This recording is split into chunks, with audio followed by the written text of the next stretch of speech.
akan lihat bagaimana sih diri kita pada saat kita memasuki pensiun. Nah, seperti tadi saya katakan bahwa orang selalu berpikir pada saat misalnya umur pensiun 55 tahun ya.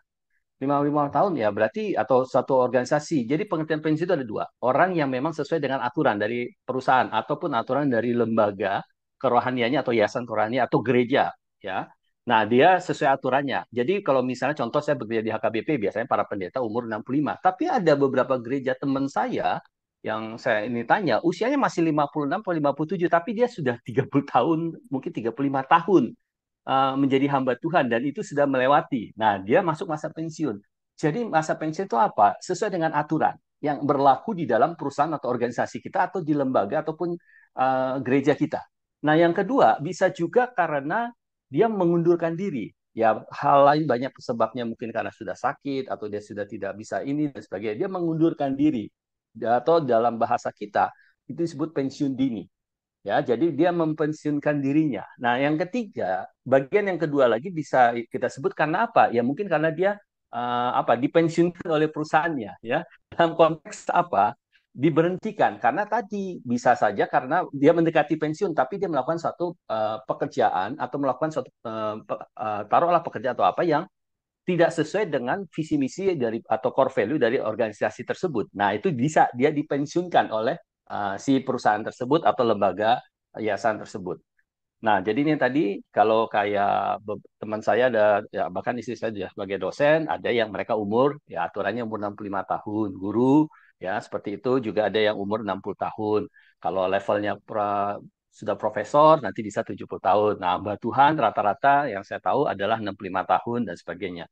Nah, untuk yang PNS sama ada yang 58, ada yang 55 tahun, ada yang 58 tahun ya seperti ada beberapa rekan saya di sini yang bekerja di PNS dan sebagainya bahkan di BUMN. Nah, tapi ada juga yang aturan sekarang pemerintah tentang undang-undang TNI yang baru yang akan sudah di legitimate itu bahkan sekarang udah bisa sampai yang tadi sampai 58 sekarang bisa sampai umur 65 ya ada kecenderungan ke situ. Nah, ini usia kalau kita melihat usia, tapi tadi kembali prinsip pensiun itu adalah tadi sesuai dengan aturan dari lembaga tersebut di usia berapa.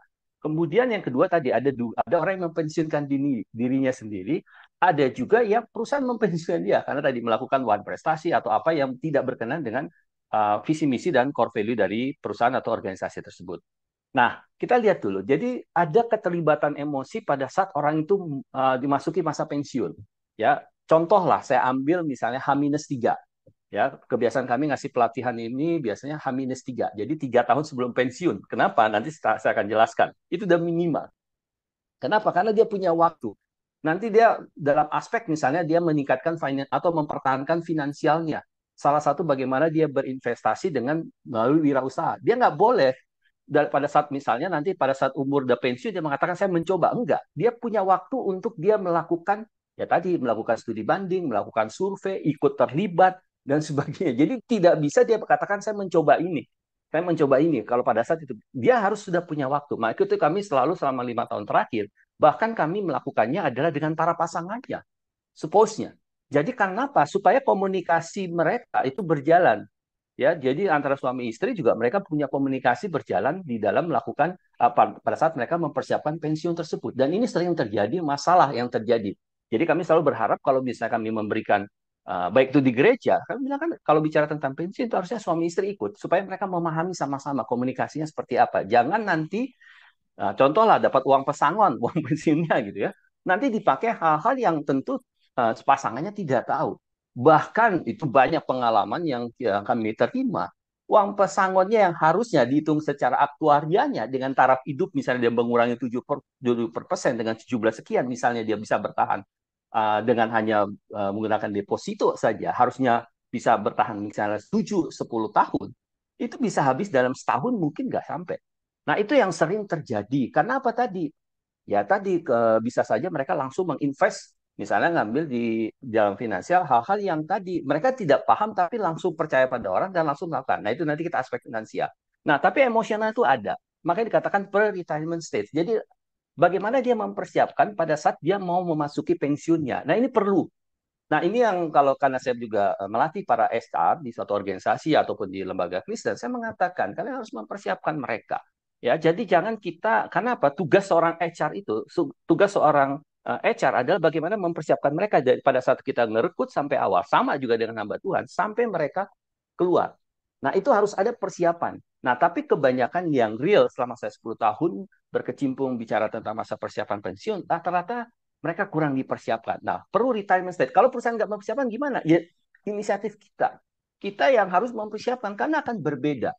Kita terutama mempersiapkan apa ya? Tadi mentalitas kita, point of view kita, ya, tujuan kita juga akan berbeda. Yang kemudian adalah yang kedua adalah bicara tentang apa namanya kesehatan kita, bicara tentang relasi kita, bicara tentang finansial kita. Ya, itu adalah pre-retirement stage. Dia harus memahami, dia belajar. Kalau perlu 5 tahun. Bahkan sekarang Bapak Ibu sekalian, sahabat SU Indonesia, saya katakan, saya bahkan kita menganjurkan ke mereka kepada anak-anak muda untuk memikirkan kenapa nanti aspek yang terpenting adalah aspek finansial mereka supaya mereka memahami kehidupan nanti setelah pensiun. Jadi mereka pada saat masuk masa pensiun, mereka punya aspek finansial yang cukup baik untuk mereka bisa lakukan. Kalau kita meninjau aspek finansial, belum nanti bicara tentang aspek tujuan atau makna di dalam pada saat dia memasuki kehidupan pensiunnya.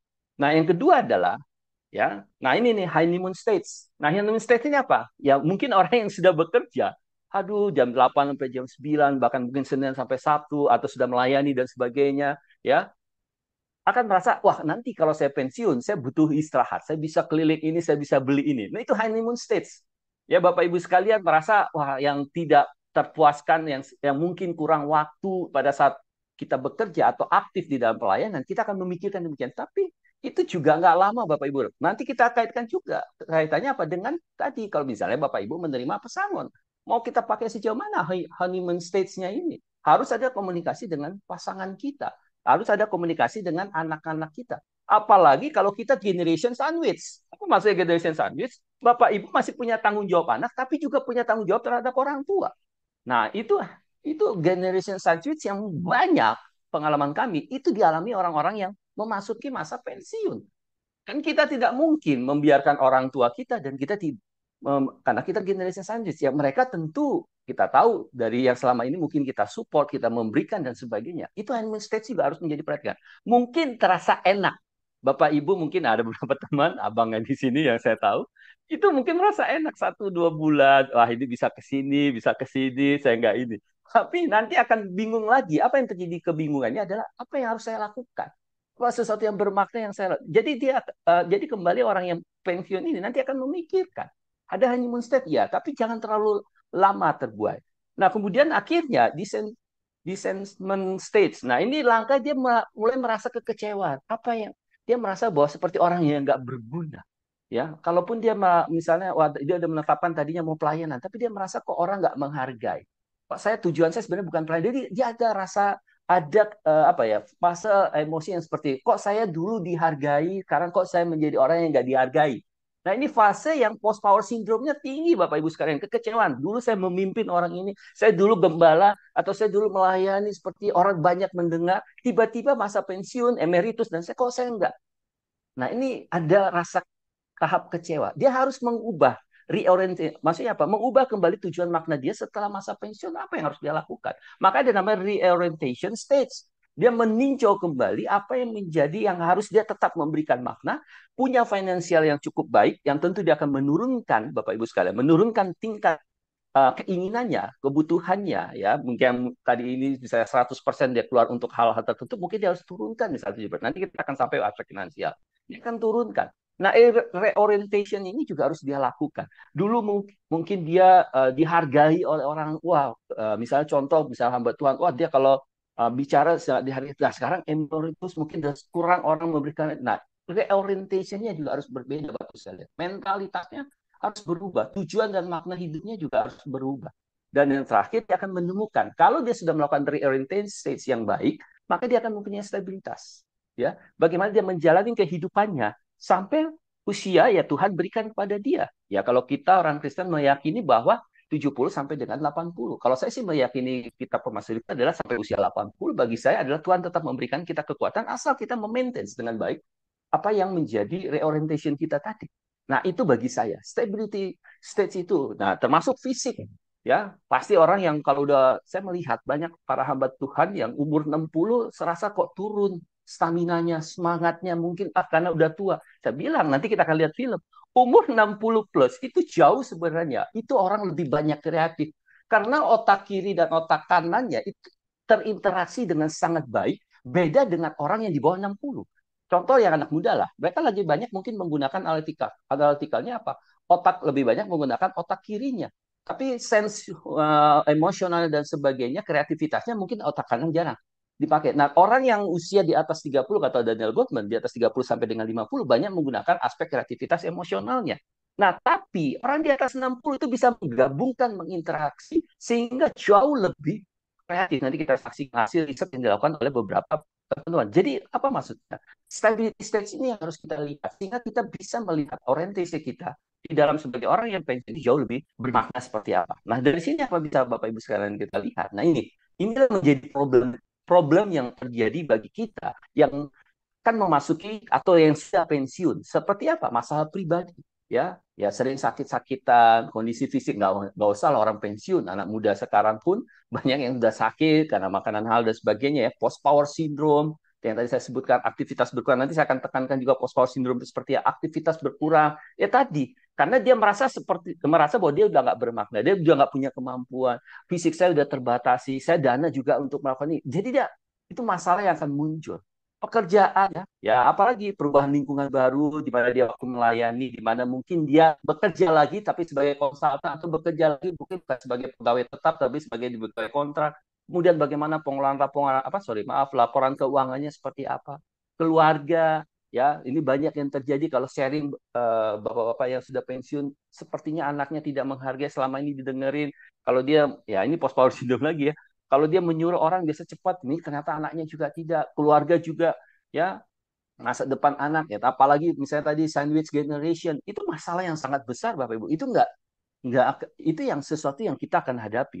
sahabat SU Indonesia. Nah, kemudian spiritualitas, ya, yang tadi apa seperti penghayatan relasinya, yang tadi yang mengatakan oh saya ingin melayani Tuhan gitu kan pada saat kerja tapi pada saat kerja dia banyak masalah sehingga mengganggu juga hubungan dia dengan Tuhan. Jadi mau kapan dia mau pelayanan misalnya, memutuskan untuk pelayanan. Tadi waktu bekerja mengatakan, ya nantilah saya pada saat ini. Atau yang tadinya hamba Tuhan, wah nanti saya akan ingin berkunjung pada saat dia pelayanan dia nggak bisa waktu berkunjung dengan misalnya dengan keluarga dekat dan sebagainya sehingga koneksi spiritualitas saya dengan saudara kakak adik mungkin ya tapi nanti pada pas pensiun saya bisa menghubungi belum tentu bapak ibu sekalian karena tadi inilah problematika kalau kita tidak memanage diri kita dengan benar. Nah, firman Tuhan beberapa apa namanya sumber yang saya dapatkan dan pengalaman saya mengatakan demikian. Dalam mempersiapkan kita masa pensiun, kita harus dikatakan di sini harus punya kebijaksanaan. Dalam hal apa? Tadi mencari makna dan tujuan baru pada saat kita sudah masuki masa pensiun. Apakah tujuan hidup kita tetap harus tersambung pada saat sebelum saya masa pensiun sampai dengan pensiun? Sampai ya setelah kita dipanggil Tuhan.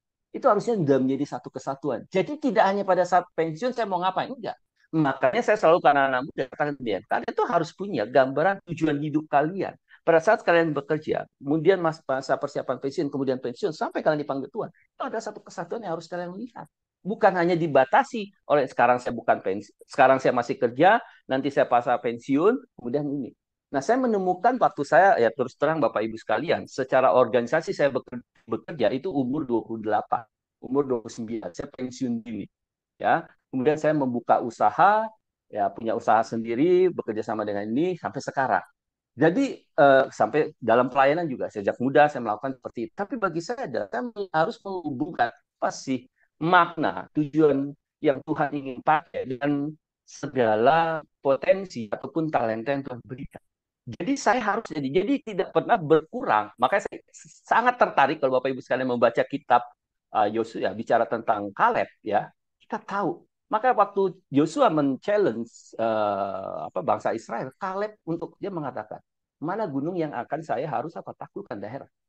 Jadi kita harus karena apa? Sejak kita tahu Kaleb dari sejak masa mudanya, kemudian perjalanan di padang gurun sampai mereka masuk pun ke tanah Kanaan, dia mengalami bagaimana makna hidup. Nah, ini harus jadi kesatuan. Jadi nggak ada satu perubahan nanti kalau pensiun ini enggak. Makanya sebelum memasuki, makanya anak-anak muda yang kami latih itu adalah kami berpikir kalian harus punya satu kesatuan inherent sampai Tuhan memanggil. Nah, itu yang kedua adalah mengelola keuangan. Sama Bapak Ibu sekalian. Kalau di masa muda Bu, di masa muda atau masa aktif aja, kita keuangan itu tidak bisa membedakan antara kebutuhan dan keinginan. Itu menjadi masalah Bapak Ibu. Ini pertama dulu, sebelum kita nanti bicara investasi, apa bagaimana atau usaha seperti apa. Kalau kita tidak bisa bersama keluarga, tidak bisa atau saat muda kita tidak tahu apa menjadi kebutuhan keinginan hanya untuk memuaskan suatu keinginan kita, maka itu akan menjadi bermasalah. Ya, itu yang harus kita lihat. Ya, kemarin saya sempat kami diberikan kesempatan oleh Tuhan untuk berkhotbah tentang seven deadly sins. Ya, nah itu bicara tentang kesombongan. Nah itu saya kaitkan Bapak Ibu sekalian. Bicara juga tentang apa keserakahan keuangan, apa yang menjadi masalah di setiap orang saat ini. Nah itu juga. Kenapa bukan terjadi pada saat orang itu dewasa, atau pada saat mereka pensiun, dari sejak muda, orang itu melihat uang itu seperti apa. Pemeliharaan Tuhan itu seperti apa, dan bagaimana menggunakan uang. Itu yang harus dipikirkan Bapak Ibu sekalian. Jadi kalau Bapak Ibu punya anak muda, anak remaja, hajar mereka dari sejak sekarang. Supaya nanti mereka punya tujuan yang jelas di dalam mereka, ya satu kesatuan tadi tujuannya. Keuangannya juga untuk apa yang mereka lakukan dan sebagainya. Dan terakhir adalah bicara kesehatan dan relasi. Nah, ini sangat penting. Karena kenapa? Ini juga sama sepanjang hidup. Saya mengalami kesehatan saya itu pada saat saya umur 32, Bapak Ibu sekalian. Jadi saya tuh punya gangguan di klep jantung saya. Itu tidak tutup sempurna Bapak Ibu sekalian. Tapi puji Tuhan sampai sekarang saya tetap punya semangat spirit dalam mengajar, berbagi dan sebagainya. Kenapa? Saya tidak tahu penyebabnya itu karena keturunan, tapi ada juga yang mengatakan diagnosa karena pada saat saya lemah, kemudian klepnya saya itu, otot-ototnya itu yang tadinya lemah, kemudian dia putus. Tapi dari sejak itu, saya benar-benar menjaga kesehatan. Mulai dari cara makan, yang tidak terlalu, jangan sampai glutoni, ya. Agus yang melihat, memandang makanan seperti apa. Seperti itu, olahraga, dan terutama adalah bagaimana membangun relasi. Bagaimana saya membangun relasi saya dengan siapapun yang saya ketemu. Dan terutama memang passion saya pribadi dan istri adalah bagaimana kami membangun anak-anak muda. Nah, itu adalah bagian yang kita harus perhatikan. Jadi ini bukan hanya terlepas pada waktu saya pensiun atau saya nanti setelah pensiun, tapi memang harus sekarang itu kita harus punya satu kesatuan inherent. Ada beberapa teman saya sama-sama alumni di Unpar lah, ya ada teman saya Mas Bang Christian bisa. Dia tahu bagaimana kehidupan kita mahasiswa, bagaimana kehidupan waktu saya mahasiswa, apa relasi yang saya bangun, bagaimana saya aktif juga di dalam kegiatan spiritualitas dan sebagainya. Itu memang adalah ke depan. Ke depan pada saat saya memandang apa yang Tuhan berikan kepada saya. Nah, itu yang harusnya kita ajarkan Bapak Ibu sekalian, dan itu juga harus kita latih dalam kehidupan kita. Nah, kemudian, baru kita masuk kepada tadi, tujuan dan mentalitas kita. Nah, terutama saya menekankan terhadap managing post-power syndrome, Bapak Ibu sekalian. Apa yang terjadi adalah, ini beberapa firman Tuhan dan banyak yang menuntun. Saya ambil misalnya di Yesaya 40:31. Tetapi orang-orang yang menantikan Tuhan, mereka akan mendapat kekuatan baru, mereka akan memakan sayap seperti burung elang, mereka akan berlari dan tidak menjadi lemah, mereka akan berjalan dan tidak menjadi lesu. Maksudnya apa? Ini memberikan ayat firman Tuhan ini, memberikan harapan bahwa kita dapat menemukan kekuatan baru di masa pensiun dan tetap aktif dalam pelayanan Tuhan.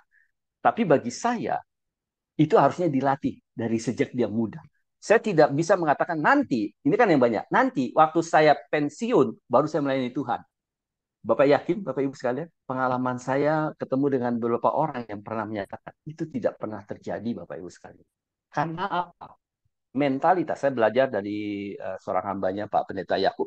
Orang bicara tentang struktur life mereka, kalau dari sejak muda, sejak mereka kecil, tidak dibentuk seperti itu, masa tiba-tiba nanti pada saat itu nonsen Bapak Ibu sekalian. Jadi bagaimana? Ya Bapak Ibu sekalian, sahabat Yesus harus melatih dari sekarang. Ya, bagaimana seperti elang. Elang itu tidak pernah dia terbang, dia selalu akan terbang melawan angin. Menerobos angin dan disitulah dia akan mengembangkan sayap dan melatih otot-otot. Nah, seperti itulah kita. Kemudian Kolose 3:2-3, apapun yang kamu perbuat, perbuatlah dengan segenap hatimu, seolah-olah bukan untuk manusia, melainkan untuk Tuhan. Ini jelas. Sebab kamu tahu bahwa kamu akan menerima pahala dari Tuhan sebagai warisan. Kristus adalah hamba Tuhan. Nah, ini mengingatkan kita untuk tetap melayani Tuhan yang seperti bahkan di masa pensiun. Jadi apa? Kalau kita lihat apapun yang kita lakukan, sejak kita sebelum masuk pensiun, sejak kita mungkin masih muda, sebelum pensiun, kemudian memasuki pensiun, dan bahkan Tuhan menjelang kita nanti panggil Tuhan, kita tetap melihat apa yang kita lakukan adalah untuk kemuliaan nama Tuhan. Walaupun mungkin kita sudah dibatasi oleh anggota tubuh kita ya, karena memang hormon akan mulai turun dan sebagainya. Kemudian sel-sel tubuh kita, otot-otot kita juga tapi bukan membuat kita. Saya sangat yakin apa yang disampaikan oleh Caleb itu adalah bentuk bagaimana dia melatih dirinya, tidak hanya bagaimana dia melatih imannya bergantung pada Tuhan, tapi juga melatih dirinya untuk secara fisik, secara segala sesuatu dia punya untuk melakukan itu. Jadi Bapak Ibu sekalian, bagaimana nih Pak kalau sejak muda dan ini? Nah, latihlah sekarang. Mau umur berapa? Ya, kita kan bisa berdoa meminta pada Tuhan umur 80 ya. Apa yang Bapak Ibu sekarang? Mungkin 50 ke 80. Ya latihlah. Renang mungkin, latihlah mungkin fisik pelan-pelan untuk ini. Jangan langsung cepat. Semua harus sudah mulai dikontrol makanan, mana yang ini dan sebagainya Bapak sekalian. Nah, 1 Petrus 5:6 mengatakan, karena itu hendaknya kamu rendah hati di bawah tangan Allah yang maha kuasa supaya mengangkat kamu pada waktunya, serahkanlah segala kerisauanmu kepadanya, karena ia menaruh perhatian pada kamu. Maksudnya apa? Menekan penting menyerahkan segala kekhawatiran kita. Saya yakinkan Bapak Ibu sekalian, kekhawatiran Bapak Ibu setelah pensiun itu akan jauh lebih tertantang, lebih banyak Bapak Ibu sekalian. Terutama Bapak Ibu yang nanti sandwich generation. Itu jauh Bapak Ibu sekalian. Ya, tapi kalau dari sejak muda kita sudah menyerahkan segala kekhawatiran kita ke dalam tangan Tuhan dan kita jauh di dalam pimpinan dan penyertaan Tuhan, maka kita akan tetap mempunyai konsistensi bagaimana kita melihat daripada kekhawatiran itu. Kemarin saya menulis tentang jangan untuk gampang menyerah. Tapi saya katakan jangan pantang untuk menyerah. Karena Tuhan beserta kita. Apa maksudnya? Bukan membuat bahwa masalah itu akan selesai. Tapi Tuhan menolong kita dan menopang kita untuk kuat. Dan kita dibentuk Bapak Ibu sekalian. Jadi kalau sejak Bapak Ibu sekalian sudah dibentuk oleh Tuhan, maka masa pensiun jangan berharap bahwa akan mudah. Oh enggak. Semakin banyak challenge-nya, apalagi mungkin para hamba Tuhan, wah nanti kan mungkin saya udah berkurang ini. Oh, semakin challenge-nya semakin besar Bapak Ibu sekalian. Pengalaman dengan beberapa itu, challenge-nya semakin besar, tapi disitulah mereka semakin bijak. Bagaimana penyertaan Tuhan di dalam kehidupan mereka. Nah, ini kriteria mental sehat, singkat saja. Jadi bagaimana kita memahami tentang diri kita. Kenal apa yang menjadi kekuatan potensi kita. Apa kelemahan saya. Saya kayak tadi saya katakan, saya punya kelemahan diklat. Berarti saya apa? Ya, saya harus tidak terlalu boleh ngangkat. Jadi sejak umur 32 saya tidak boleh ngangkat beban berat. Saya melatih hal demikian. Jadi saya juga tidak boleh olahraga yang memaksa cepat misalnya. Saya memahami dulu apa kelebihan kekurangan saya. Kelebihannya apa? Saya punya semangat yang menyala kalau bercerita, menyampaikan, berbagi. Nah, kemudian yang kedua adalah self objectification dan self assessment. Kita menerima dengan segala kelebihan dan kekurangan kita. Bagaimana kita melihat ya tentu harus kita kembangkan apa yang menjadi kelebihan kita. Apa yang menjadi kekurangan kita itu ya kita menjadi mawas diri. Kemudian self esteem, mempunyai harga diri. Jadi Bapak Ibu nanti kalau misalnya saya pensiun, saya merasa nggak, enggak, Anda itu berharga. Mau Anda Bapak Ibu sekalian punya kuasa atau tidak kuasa, atau pada saat nanti pensiun sepertinya orang tidak menghargai Anda itu tetap berharga di mata Tuhan. Anda harus punya self esteem bahwa bisa menjadi orang yang apa? Ya karena punya pengalaman kaya dengan pengalaman asam garam dan asam ya kalau bicara gitu asam garam bahwa Anda bisa membagikan sesuatu pengalaman hidup Anda. Karena anak-anak muda mereka, anak-anak yang mungkin dewasa, itu bagaimana menghargai orang tua, itu adalah pada saat mereka bicara tentang pengalaman hidup mereka. Terutama pengalaman hidup mereka bersama dengan Tuhan dan mereka dikuatkan. Itu jauh lebih didengar Bapak Ibu sekalian dari kita bicara hanya pengalaman, wah saya dulu memimpin ini. Tapi mereka akan mendengarkan bagaimana pada saat mereka bercerita tentang pengalaman jatuh bangunnya. Tapi Tuhan menolong dan menguatkan mereka. Itu jauh menghidupkan Bapak Ibu sekalian. Ya, kemudian self confidence tadi percaya diri ya, kemudian kontrol, lebih banyak mengelola emosi karena hasil riset mengatakan bahwa ternyata umur 40 tahun itu harusnya kecerdasan emosi kita jauh lebih tinggi dibandingkan kecerdasan intelektual. Cuma masalahnya sering terjadi orang yang usia lanjut ternyata banyak juga yang temperamental, yang emosinya tidak bisa dikontrol. Nah, kemudian banyak melatih diri, mengembangkan diri. Apa? Mungkin ya tadi ya misalnya banyak mengikuti contoh lah. Kalau saya misal usaha ini saya mengikuti mulai kunjungin ya produk-produk atau pelatihan-pelatihan seperti apa supaya menumbuhkan percaya diri Bapak pada saat nanti misalnya Bapak Ibu sekalian di dalam mengikuti usaha apa. Dan yang terakhir interpersonal relation dan sosial. Nah, ini apa yang semakin banyak punya waktu ya mungkin kita jarang komunikasi dengan tetangga ya coba sekarang banyak ngobrol dengan tetangga bangun bangun personal, sehingga akan melatih bagaimana kita membangun relation dan sosial kita. Nah, dari sini apa yang bisa kita lihat Bapak Ibu? Nah, kita akan sudah meminimal, kita tidak akan terjadi post power syndrome. Kenapa terjadinya post power syndrome? Itu adalah kenapa? Ketidaksiapan pada masa pensiun. Kenapa? Dia terlalu terbuai dengan bagaimana dia sebelum masa pensiun. Kayak contoh, dia punya kuasa, bisa ngatur dan sebagainya. Sehingga pada saat kuasa itu ditarik, dia tidak terima setelah masa pensiun, dia bingung. Ya. Kemudian dia tidak menyiapkan alih pekerjaan atau alih kegiatan. Jadi dia tidak bisa men-switching. Ya. Mungkin selama ini ya tadi paling simpel ya, dia mendelegasikan pekerjaan, mengatur orang mengerjakan ini.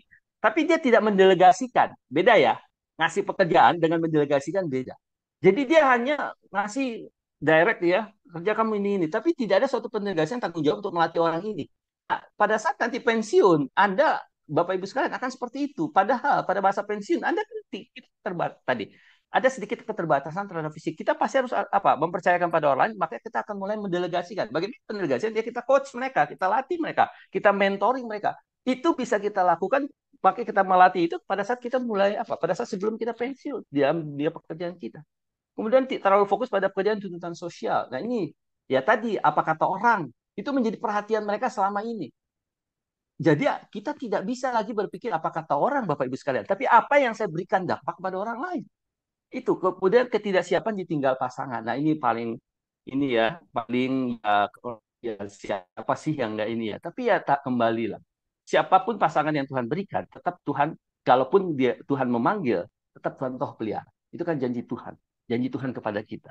Dan bahkan sampai kamu umur. Dan saya menarik yang firman Tuhan mengatakan ya pada saat kita umur tua, dia tetap menopang kita. Tapi saya percaya Tuhan menopang sepanjang kehidupan kita dari sejak lahir sampai kita dipanggil. Jadi Bapak Ibu sekalian, apa yang mau saya lihat dari post power syndrome ini? Kita jangan menjadi orang yang stres. Kita jangan orang yang cepat marah. Kita jangan orang yang dulu mungkin senang ngatur-ngatur, sekarang coba dikurangi Bapak Ibu yang pensiun. Kurangi, percayakan kepada orang itu, latih dia, kembangkan. Kemudian bagi kejelasan peran itu tadi dengan anak, misal dengan istri, sudah mulai ada pembagian seperti dengan rekan kerja kita, rekan sepelayanan kita. Jadi mulai kita trust kepada mereka, sehingga nanti pada waktu kita pensiun, mereka tidak mereka tidak menghargai dan sebagainya. Kita sudah siap. Atau pada saat kita diberikan kepercayaan, kita bisa mendelegasikan dengan banyak kesempatan yang Tuhan berikan, kita bisa mendelegasikan kepada mereka. Ya, ketidakmampuan menyelesaikan diri. Nah, ini yang bahaya sekali. Ya, kemudian kebebasan terhadap aktivitas baru. Nah, aktivitas ini tergantung kembali. Mana aktivitas yang menumbuhkan Bapak Ibu di dalam menumbuhkan apa? Menumbuhkan tadi rasa bagaimana bisa dikatakan menumbuhkan, kalau saya bicara itu menumbuhkan rasa bahwa kita salah nggak dihargai? Ya, saya senang dihargai. Tapi yang penting adalah bagaimana Tuhan memandang kita dihargai di dalam setiap apa yang kita lakukan. Dan saya percaya pada saat kita bergantung semuanya pada Tuhan dan percaya pada Tuhan, maka orang pun akan melihat buahnya dari apa yang kita lakukan. Nah, ini gambarannya Bapak Ibu sekalian. Cara mengatasi sindrom, cari dukungan psikologis. Dengan siapa? Ya, bisa pasangan kita, anak-anak kita, yang sudah kita latih dan sebagainya, atau teman sahabat kita, support system kita, teman sepelayanan, sama-sama alumni yang sudah dewasa ya. Itu yang saya paling penting. Bukan orang yang masih pemikiran banyak orang yang dewasa itu pemikiran bukan orang yang berpikir dewasa, tapi kayak masih child, masih mengenang masa-masa anak dan sebagainya. Atau juga bisa menggunakan konsultan psikolog-psikolog untuk membantu kalau memang kita butuh ahli mereka. Kemudian menyadari perubahan identitas. Kita harus sadar bahwa peran kita jauh. Pada saat pensiun, perubahan kita, orientasi tujuan kita akan bisa mengatakan ada sesuatu yang harus lebih yang bisa kita, kalau istilah saya harus payback. Apa yang Tuhan berikan selama saya menjadi aktivitas, apa yang percayakan, saya harus mengembalikan kepada Tuhan. Paybacknya lah kepada orang, pada Tuhan, pada sesama saya. Misalnya contoh, menciptakan rencana pensiun yang komprehensif. Nah ini lebih jelas ya. Nanti kita lihat kesehatan kita, keuangan kita, hobi, mengembangkan hobi baru yang mungkin. Nah ini kalau bagus, hobi itu dengan passion Bapak Ibu sekalian. Misalnya Bapak Ibu punya passion dari dulu, Bapak Ibu saya dilahirkan dari seorang petani misalnya. Ada muncul keinginan petani dan pernah dibuktikan misalnya menanam apa ternyata subur. Nah itu passion arah ke situ, karena itu bisa menjadi menghasilkan finansial yang lebih baik. Karena memang Bapak sudah menggelutinya, Bapak Ibu sekalian. Nah, mengalami hubungan sosial, misalnya tadi di gereja, di pelayanan, di paling penting juga di tetangga kita itu bangun. Nah, kemudian bagaimana kita merencanakan masa pensiun dan baik. Nah, ini salah satu cara bagaimana sebenarnya Bapak Ibu merencanakan, mempersiapkan masa pensiun dengan baik. Oke, kita saksikan dulu film ini, singkat saja, sebelum kita nanti akan masuk, saya memberikan ruang lah untuk Bapak Ibu kita bertanya. Kita saksikan yang tadi saya katakan, bangga di usia 60.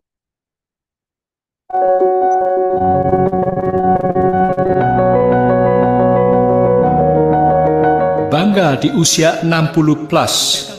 Ada sebuah pendapat berbeda yang disampaikan oleh Direktur Fakultas Kedokteran Universitas George Washington bahwa otak orang tua jauh lebih plastis ketimbang yang diyakini selama ini. Pada orang tua, interaksi belahan otak kanan dan kiri menjadi harmonis yang memungkinkan mereka menjadi lebih kreatif. Itulah sebabnya kita sering menemukan orang-orang yang mulai berkreasi justru ketika berusia di atas 60 tahun. Tak dapat dipungkiri pada usia itu otak tidak lagi secepat di masa muda. Namun, ia menang dalam fleksibilitas. Itulah sebabnya, seiring bertambahnya usia, kita cenderung membuat keputusan yang tepat dan lebih jarang terkena emosi negatif. Puncak aktivitas intelektual manusia terjadi pada usia sekitar 70 tahun, ketika otak mulai bekerja dengan kekuatan penuh.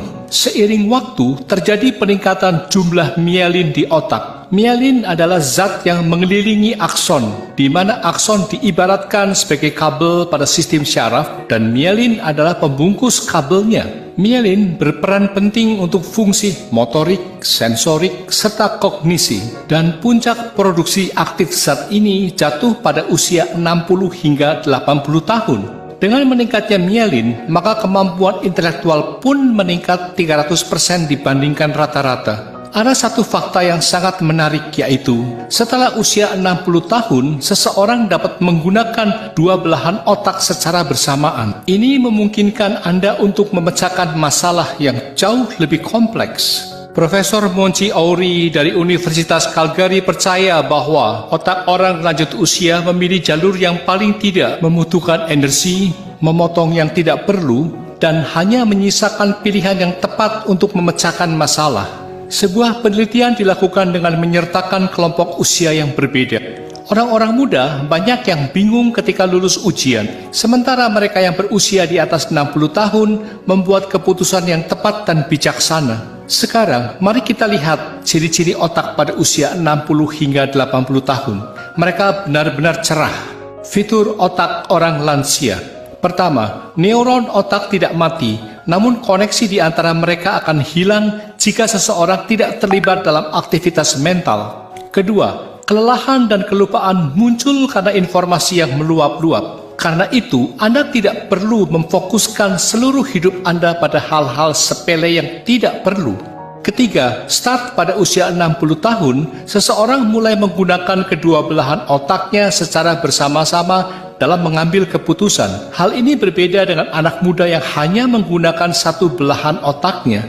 Keempat, kesimpulannya, jika seseorang menjalani gaya hidup sehat, memiliki aktivitas fisik yang layak, serta aktivitas mental yang penuh, maka kemampuan intelektual tidak menurun seiring bertambahnya usia, malah justru tumbuh dan mencapai puncaknya pada usia 80 hingga 90 tahun. Agar intelektual tetap bertumbuh. Jangan takut tua, tetaplah berusaha untuk berkembang secara intelektual. Pelajari berbagai keterampilan baru seperti membuat lagu, memainkan aneka alat musik, melukis, menari, dan sebagainya.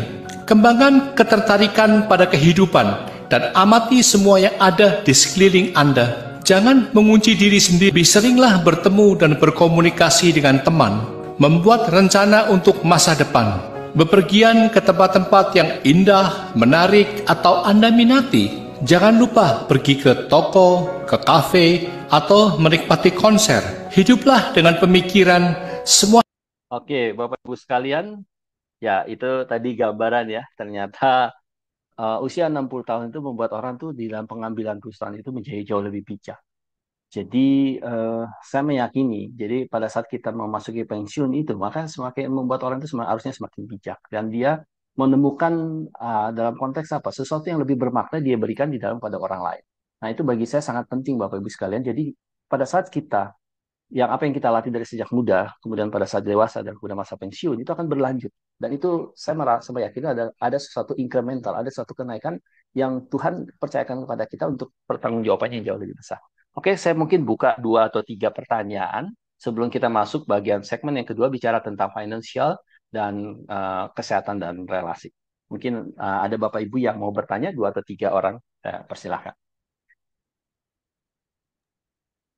Mungkin ada Bapak Ibu. Silakan Bapak Ibu, jika ada pertanyaan dari paparan materi yang diberikan oleh Pak Guru tadi, jika ada yang ingin dipertajam atau ditanggapi, kami persilahkan. Sepertinya Bapak Ibu sekalian sudah memahami ya, berarti sudah siap untuk Ya, menghadapi ya tadi ya Shalom saya Pak. katakan post power syndrome. Oh, ada yang bertanya. Silakan, Pak. Ya, Pak, saya mau tanya, eh, untuk mempersiapkan di usia berkisar 60-an lah gitu ya, karena di situ memang puncaknya tadi otak kiri dan otak kanan. Ya, Ya, jadi silakan, untuk Pak. mempersiapkan otak kiri dan otak kanan yang akan berimbang, artinya masa-masa muda kita sekarang ini, memang satu sisi kita harus percaya bahwa masa depan itu selalu penuh pengharapan lah ya. Betul. Nah, jadi apa yang harus kita buat untuk mempersiapkan diri dari sekarang agar di masa tua itu tetap kita eksis di dalam menggunakan karunia-karunia yang Tuhan berikan bagi kita, sehingga kita tetap melayani Tuhan. Seperti misalkan dari sekarang kan lebih bagus kalau dari sekarang kita mengalami Tuhan secara pribadi, sehingga masa tua kita semakin berlanjut akan semakin kita mengenal apa yang Tuhan rencanakan bagi pelayanan kita. Terima kasih Apara. Ini Apara nih karena sama dengan saya ginting simbol. Oke, ya, pertanyaan yang baik, betul. Jadi apakah hanya membaca buku? Tidak hanya membaca buku, Bapak Ibu sekalian. Jadi membaca buku bagus. Saya setuju. Membaca buku itu sebenarnya basic yang Bapak kita latih ya mulai sekarang supaya tidak terjadi penyakit-penyakit di masa tua, misalnya Alzheimer dan sebagainya. Itu saya setuju membaca. Yang kedua, itu adalah menulis Bapak Ibu sekalian. Jadi bukan menulis buku, tapi menulis sesuatu yang apa yang Bapak alami. Kalau misalnya baca firman Tuhan ini, apa yang Bapak alami dengan diri, itu tulislah. Bapak Ibu sekalian tahu, saya orang yang sebenarnya dulu, saya tidak senang membaca dan sedang tidak menulis. Tapi saya men-challenge diri saya mengambil kuliah, mengambil apa dan sebagainya. Saya bukan orang ini, karena saya orang sales. Pekerjaan saya itu orang sales, tambah Tuhan yang kerjaannya adalah di organisasi, itu adalah sejualan, jualan dan sebagainya. Saya itu paling males membaca dan membuat laporan lah. Tapi sejak COVID itu melatih saya diri membaca buku. Banyak buku-buku yang saya coba baca, tidak hanya buku ya, sekarang buku-buku apa, dan saya baca. Tapi saya kemudian saya tulis.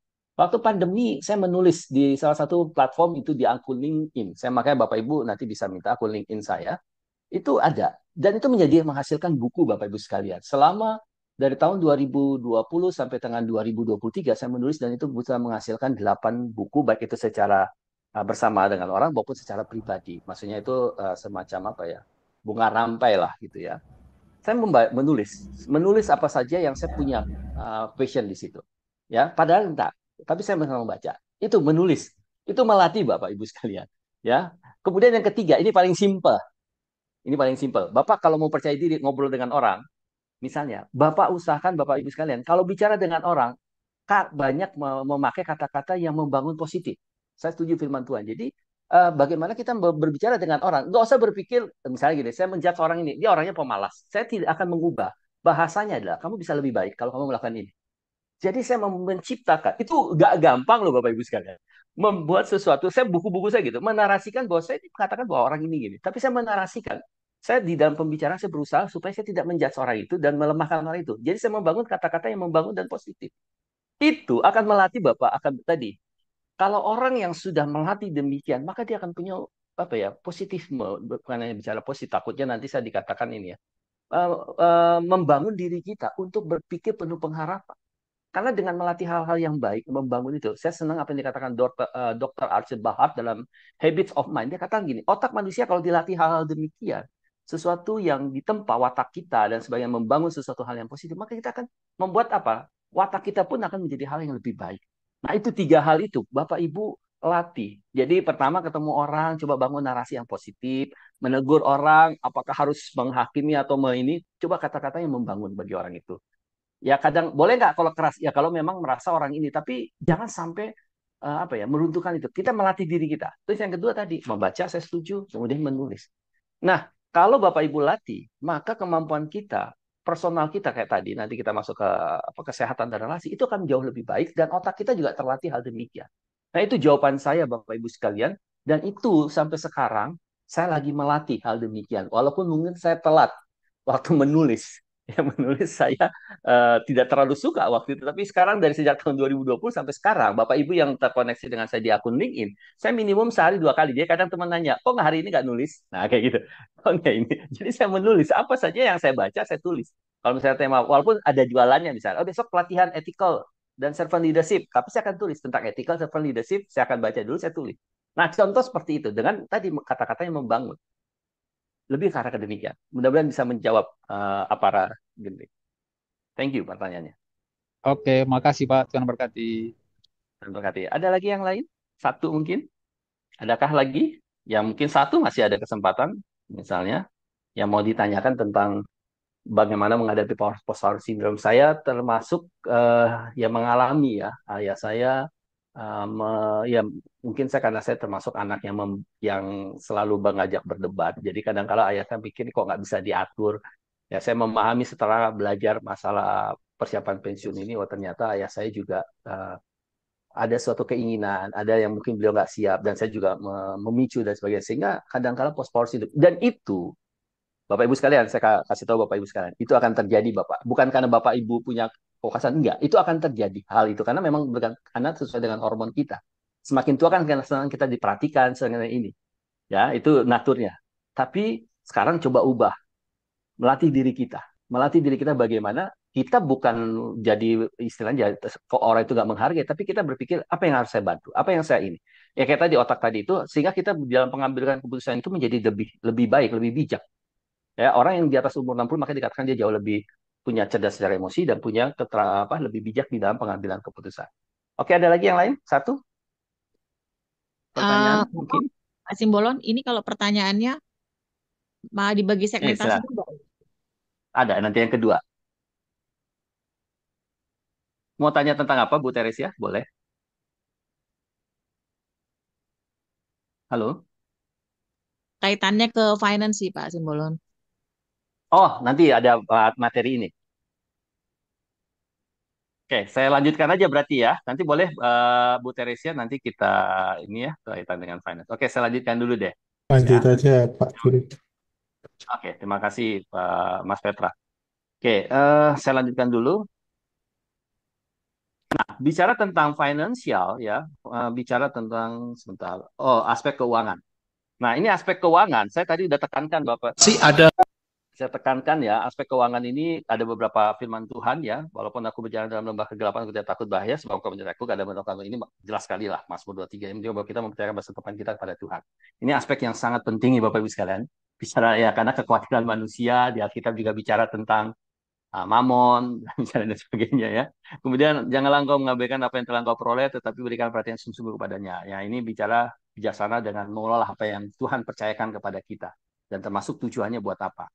Dan terakhir 1 Timotius 6:17 katakan kepada orang-orang yang kaya bahwa mereka jangan sombong, jangan mengharapkan pada kekayaan mereka yang mudah hilang, tetapi mereka harus menaruh harapan pada Allah yang kaya dan memberi kita segala kesenangan. Mereka harus berbuat baik, kaya pada perbuatan baik, murah hati. Saya menarik itu.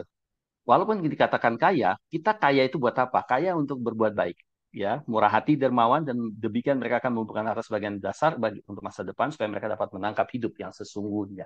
Jadi kalau saya tangkap apa yang dinasihatkan oleh Rasul Paulus kepada Timotius sebagai cucu rohaninya, dia ingin mengatakan bahwa kekayaan itu adalah Tuhan berikan kepada kita, dipercaya kepada dia, tapi hendaknya dipakai. Tetap bergantung kepada Allah dan dipakai untuk apa? Nah, dari sini saya melihat bagaimana financial planning kita ya. Jadi Bapak Ibu sekalian mungkin sudah pernah melihat hal piramida seperti ini. Jadi nanti kita pada saat pensiun, jadi kita kira-kira kita mau pakai buat apa? Ya, jadi ada untuk investasi, ada untuk asuransi. Ini yang cash flow itu apa? Itu yang biaya-biaya sehari-hari yang kita harus apa yang kita pakai. Ada dana darurat kalau misalnya contoh Bapak Ibu nanti di cover nggak asuransi? Ya kalau sekarang ada BPJS misalnya, ada kan yang penyakit BPJS yang kita tidak di cover. Nah itu harus ada dana atau kemudian ada dipakai misalnya contoh ya misalnya apa dana darurat misalnya nggak hanya kesehatan misalnya, tapi ada juga hal misalnya kedukaan dan sebagainya. Nah ini dana darurat. Nah, asuransinya seperti apa? Nah, dari sini Bapak Ibu contoh ya nanti misalnya Bapak Ibu harus sudah menetapkan. Saya selalu menyarankan gini kepada teman-teman yang pensiun. Misalnya contoh, Bapak Ibu sekalian sebulan biasa aja biaya hidup lah. Semuanya termasuk biaya asuransi, kalau ke asuransi mungkin dibayar ya kantor, ada yang dibayar kantor, ada yang dibayar ini, dan sebagainya, ada yang mungkin ini. Nah, itu semuanya misalnya kita dapat penghasilan 10 juta lah per bulan. Nah, 10 juta, Bapak Ibu nanti pada saat pensiun, jangan berpikir bahwa 10 juta, misalnya tuh, udah semuanya lah 10 juta gitu ya. Kita dapat misalnya gaji kita yang kita terima 10 juta. Nah, nanti masa pensiun, Bapak harus berpikir, Bapak Ibu sekalian, sahabat SU Indonesia, Bapak berpikir bahwa kalau perhitungan kita secara aktuaria, Bapak itu harus berani menurunkan, itu 70%. 70% dari 10 juta. Itu minimal loh Bapak Ibu sekalian. Kenapa? Nanti ada hitung-hitungan aktuaria. Misalnya contoh, saya kemarin sempat lah ambil contoh temen dia dapat pesangon 2M misalnya. Dia hitung usia orang itu 2M dengan tingkat hidupnya misalnya dia kalau nggak salah 15 juta. Pengeluaran dia 15 atau 20, saya lupa, 15 atau 20.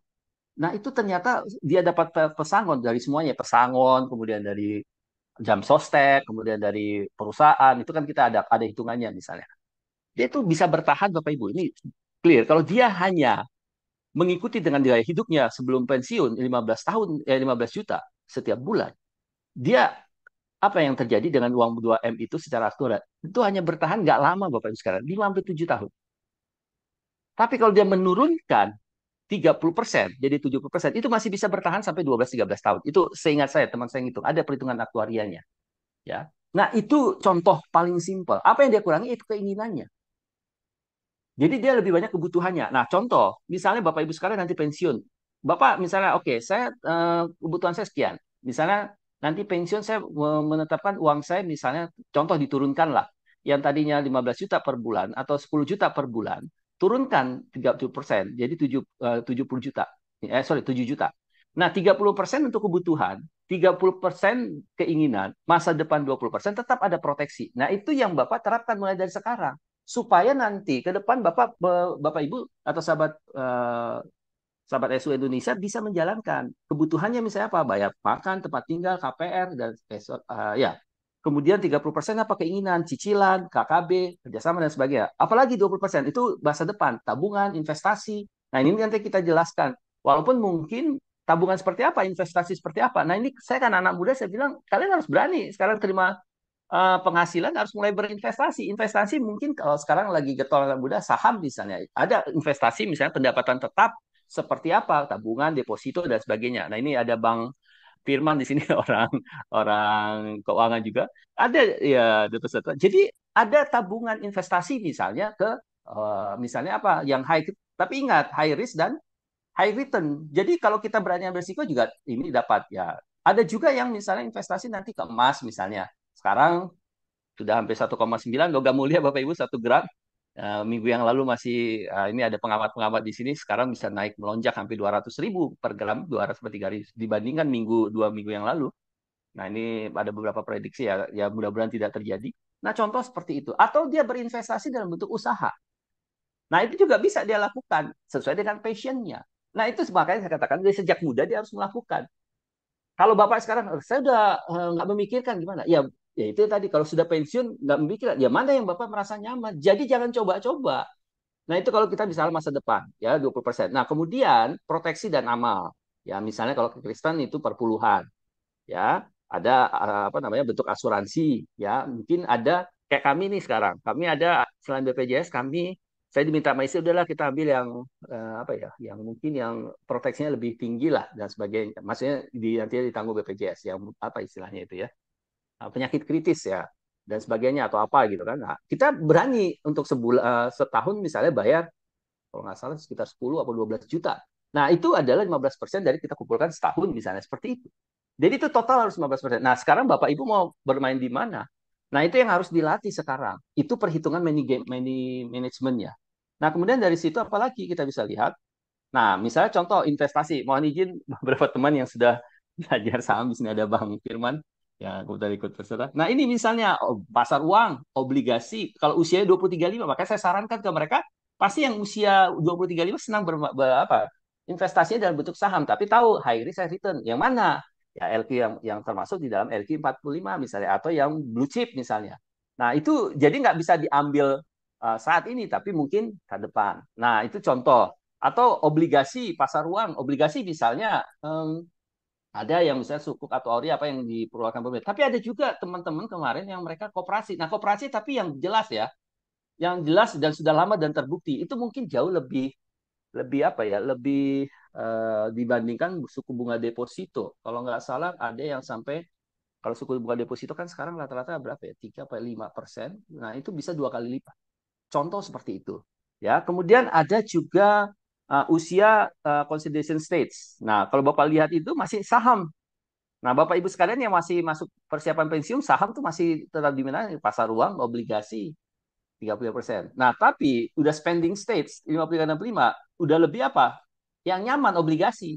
Ya kayak sukuk, ori dan sebagainya itu obligasi yang cuma memang ada kelebihan dan kekurangannya ya. Mungkin dia mencari amannya. Nah, tapi ada juga yang di atas 65, obligasi, pasar uang, dan saham. Nah, tapi saya mau menekankan, ada dalam bentuk investasi yang kita tetap menghasilkan. Kita tetap bisa menghasilkan. Nah, contoh, Bapak bisa banyak, ada beberapa teman yang kemarin saya dengan salah satu lembaga Alkitab Indonesia, ada yang mereka mulai melatih menjual produk. Salah satu gorengan, misalnya mereka melihat ada pembeda keunikan dan sebagainya. Ada beberapa produk, ya. Kemudian ada jasa yang ditawarkan. Ya, seperti apa? Misalnya Bapak, oke lah, selama ini saya menjadi misalnya di beberapa teman misalnya di bagian keuangan. Nah, sekarang mungkin atau jago di pajaknya, yang bikin jasa untuk menghitung pajak perusahaan atau jasa keuangan apa, atau misalnya kayak saya menjadi trainer dan sebagainya, misalnya jasa untuk pelatihan dan sebagainya. Nah, itu jasa. Ada juga sistem distribusi ya, misalnya apa, misalnya buka misalnya contoh yang banyak tuh yang pakai apa namanya itu, yang CNE apa dan sebagainya. Cuma memang sekarang udah agak penuh ya, udah agak hektik juga, tapi masih ada peluang untuk bisa dapat juga. Nah, tapi saya melihat ya, ini contoh mie ayam dan sebagainya, ini kan tadi ya ada produk, ada ini banyak yang Bapak bisa. Tapi yang paling minim itu resikonya reseller, Bapak Ibu sekalian. Tapi ini kalau Bapak Ibu punya networking yang sangat baik, komunitas yang banyak, itu reseller bagus loh Bapak Ibu. Kenapa? Ini resikonya Bapak nggak butuh banyak, banyak biaya dana. Misalnya contoh kemarin kami bawa beberapa teman di salah satu pelatihan itu ya, dia reseller pupuk. Nah, itu dia ambil, udah tahu prinsipal itu pupuk yang ini, yang apa namanya, yang organik. Dia bisa jual, dia bisa dari satu pack itu dia udah bisa dapat dijual kalau nggak salah 25.000, tapi diambil dari dia tuh 20.000. Nah, dari reseller itu kan nggak ada resiko, dia tinggal mengalir. Kalau punya itu, cuma tadi harus bangun building networkingnya. Nah, kalau Bapak Ibu senang masak, nah ini bisa. Itu kembali ke passion. Saya mengatakan gini, kita melakukan suatu investasi dalam bentuk misal usaha, Bapak Ibu harus tahu passionnya dulu di mana. Nah, kalau Bapak Ibu tahu passionnya, contoh kalau saya, karena saya sudah pensiun waktu sejak muda, saya kan passionnya mau berbagi. Dan sekarang muncul passion saya banyak menulis. Jadi buku-buku saya itu ada yang cepat laku, ada juga yang mungkin agak lambat. Tapi ya, puji Tuhan selama 1 tahun biasanya buku-buku saya kalau terbit ya bisa tercetak antara 800 sampai dengan 1.000 habis.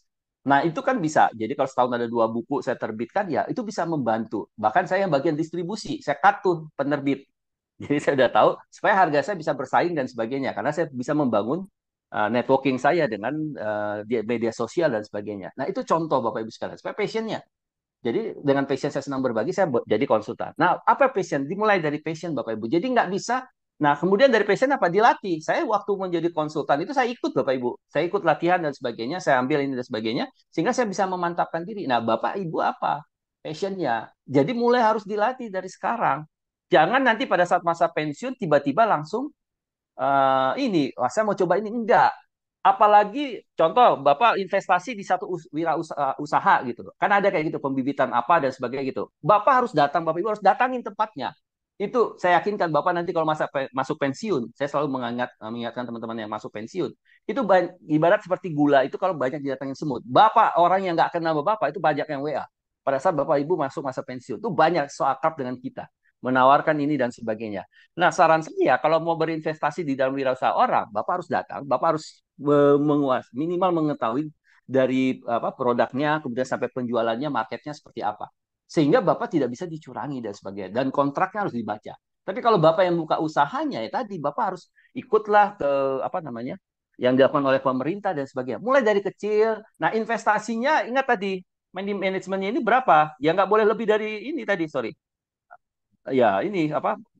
Ya bicara di dalam investasi 20%. Jadi bertahap Bapak Ibu sekalian, nggak semuanya langsung dikasih. Jadi Bapak bertahap, kalau ini maju kasih lagi. Karena ada istilah kan, jangan kita taruh telur itu di dalam satu keranjang. Jadi Bapak ya tadi harus ada dana dari pensiun itu dibagikan misalnya kayak tadi ya, untuk obligasi misalnya atau untuk saham, saya untuk misalnya di pasar apa misalnya tadi sorry saya lupa sendiri, obligasi pasar uang dan saham atau saya berinvestasi misalnya.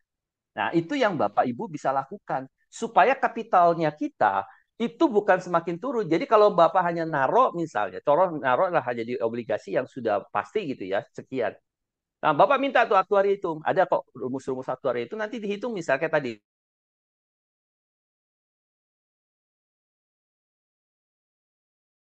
Ibarat kasar ya, saya mohon maaf, tetap kita berpengharapan pada Tuhan.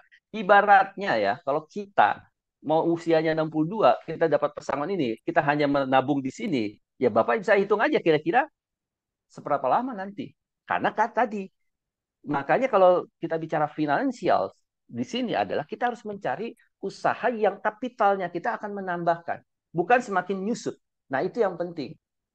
Nah, itu yang harus dilakukan. Nah, jadi dimulai dari mana? Dari passion kita, hobi, dan sebagainya. Kemudian lihat aspek di lingkungan sekitar kita, mana yang memungkinkan untuk saya berbuka usaha dan sebagainya. Apa yang saya lakukan? Kalau saya kerjasama dengan orang lain, seperti apa? Saya harus seminimal saya harus memahami, bukan ahli, tapi saya harus tahu. Lihat kontraknya seperti apa. Kemudian bagaimana, misalnya contoh yang senang kopi nih, saya senang kopi. Wah, itu udah bagus tuh. Saya senang kopi, berarti dia udah tahu mana jenis kopi yang bagus, dan dia lihat lingkungan seperti apa. Dan mulai dari situ. Nah, itu yang membuat Bapak Ibu. Saya senang, ya kayak tadi saya contoh perkebunan, saya senang palawija, saya senang bertani misalnya. Nah, itulah passion-passion. Di sekolah, salah satu sekolah STT yang saya sebagai pemberi sains dan dosen, kita mengajarkan namanya entrepreneurship, Bapak Ibu sekalian. Nah, di kampus itu kita, ya saya boleh menyebutkan label ya, PPMT, ya di sini ada apa senior saya, PMT GKY, itu mengajarkan ke kampus kami tentang apa? Pembibitan, itu apa namanya, itu pembibitan ikan, lele, sayuran dan sebagainya. Mereka diajar karena kami STT kami ini adalah misinya adalah mempersiapkan hamba Tuhan untuk melayani pedesaan. Ya belum tentu juga mereka dapat seperti di gereja-gereja kota. Ya mereka harus mencukupi. Nah, kita ajarkan, saya mengajarkan entrepreneurship ke mereka. Itu aja satu semester Bapak Ibu sekalian. Dan itu kita persiapkan mereka, dan ya puji Tuhan ada beberapa misi gereja yang membantu mereka untuk mengajarkan, dan kita punya lahan di sana. Nah, itu seperti itu, dimulai dari passion mereka seperti apa Bapak Ibu sekalian. Passion kita seperti apa. Dan terakhir, bicara kesehatan. Nah, ini firman Tuhan. Jadi, ajalah kami menghitung hari supaya hati kami menjadi bijaksana. Kata di sini ada menekan apa? Kita bagaimana bersyukur. Ya, jadi kemudian apa? Yang kedua, sebab aku tahu bahwa apa yang aku rencana bagi firman Tuhan yaitu rencana damai sejahtera, bukan rencana yang mendatangkan malapetaka, rencana untuk mendatangkan harapan dan masa depan. Nah, ini memberikan jawaban bahwa Tuhan memiliki rencana yang baik. Dan yang terakhir, Kejadian 8:19, sebab aku telah memilih dia supaya memerintahkan anaknya keluarga untuk menjaga jalan Tuhan dan berbuat keadilan dan kebenaran, supaya Tuhan mengadakan yang telah diucapkan kepada Abraham. Jadi menekan pentingnya menjaga relasi yang baik. Nah, apa yang saya mau katakan relasi kesehatan? Nah, ini kita lihat Bapak Ibu. Saya mulai dari pertumbuhan manusia. Kita kan masuk, misalnya Bapak Ibu sekarang usia lansia awal lah. Nah, fisik akan mengalami penurunan awal. Kemudian apa? Perkembangan mental ada kelabilan awal. Nah, perkembangan sosial, sosial lingkungan.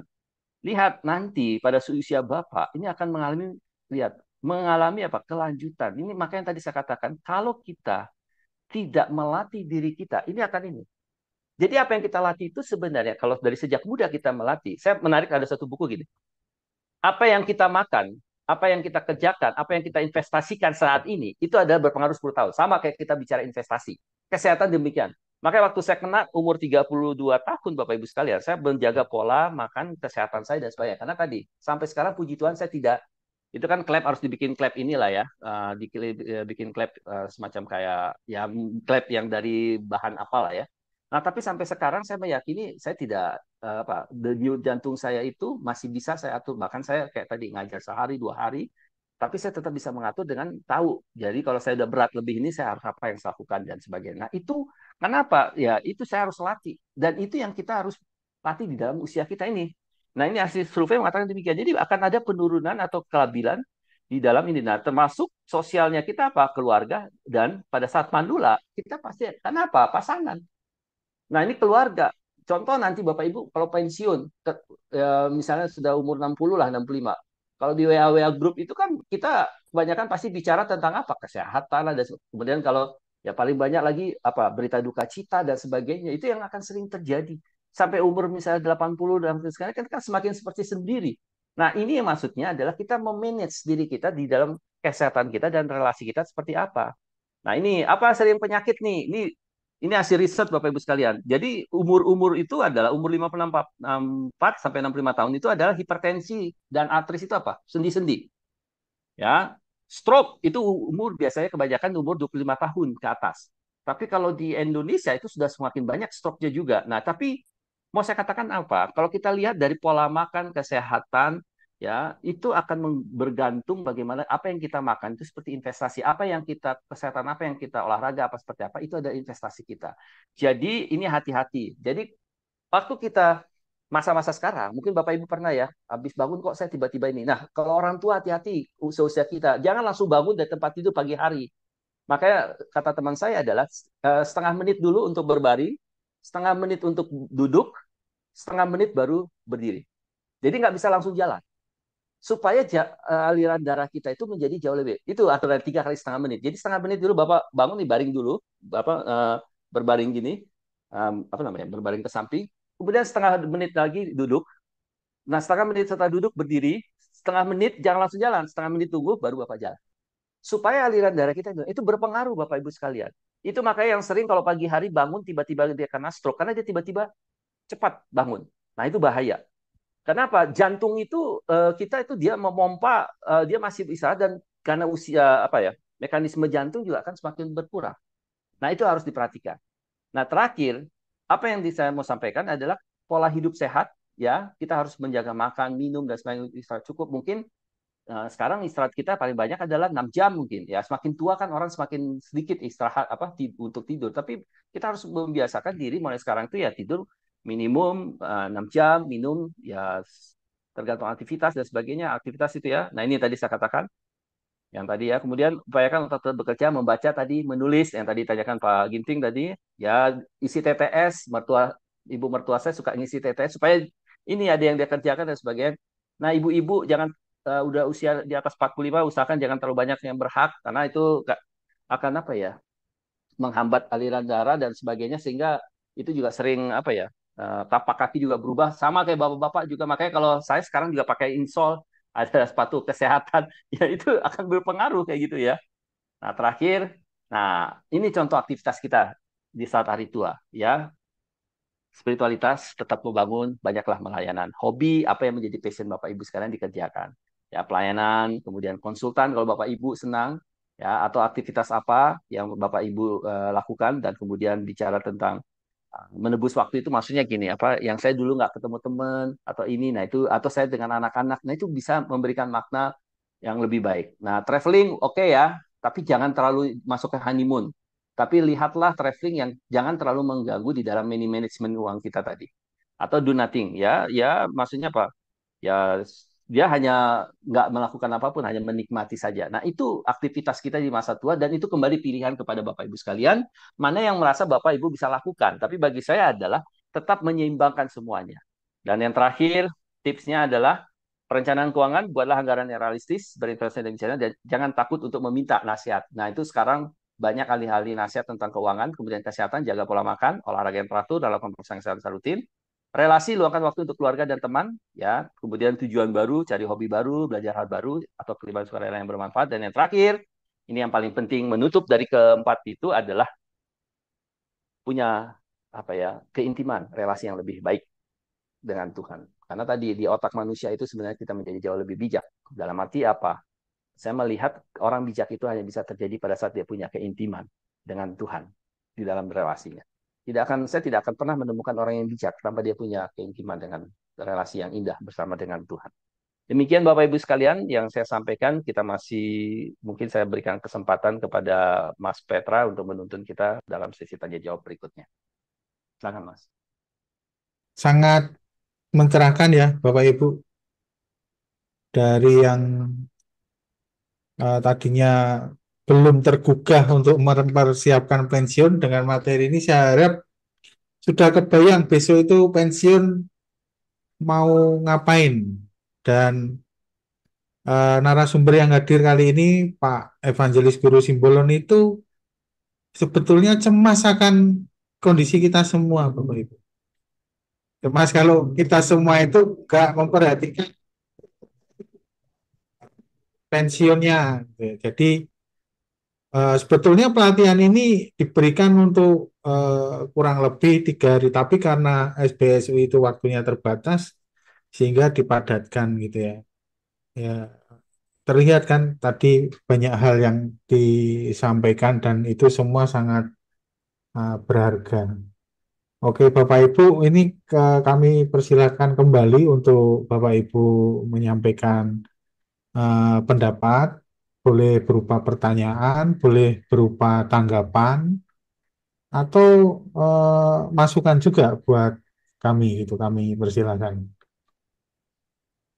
Mas Petra, tadi kayaknya Bu Teresia tadi ada mau bertanya ya masalah finansial. Oh ya, sebelumnya saya Oke, menyapa dulu senior saya, Pak Yusuf. Terima kasih sharing di kolom komentarnya. Beliau ini jauh lebih hebat dari saya sebenarnya, akan sharing tentang beliau udah usia 83. Dan juga mama saya, mama mertua, Bu Endang di Bandung juga lagi dengerin. Ini yang para senior. Nah, kalau mama mertua ada umur 84 malahan. Kalau Pak Yusuf, ya saya tahu lah beliau orang sangat luar biasa juga iya. Pak Yusuf. Salam malam Pak Yusuf Ardianto. Ya, terima Makasih loh kasih. Pak. Terima kasih. Ya, Ya, silakan tadi Bu Semoga Teresia tadi menjadi mau berkat bertanya. ya tulisan saya. Ya, Amin, amin. Makasih Pak Yusuf. Ya Pak, Bu silakan Teresia tadi Bu mau Teresia tanya. buka kamera dan itu, buka kamera dan eh, speakernya, mic.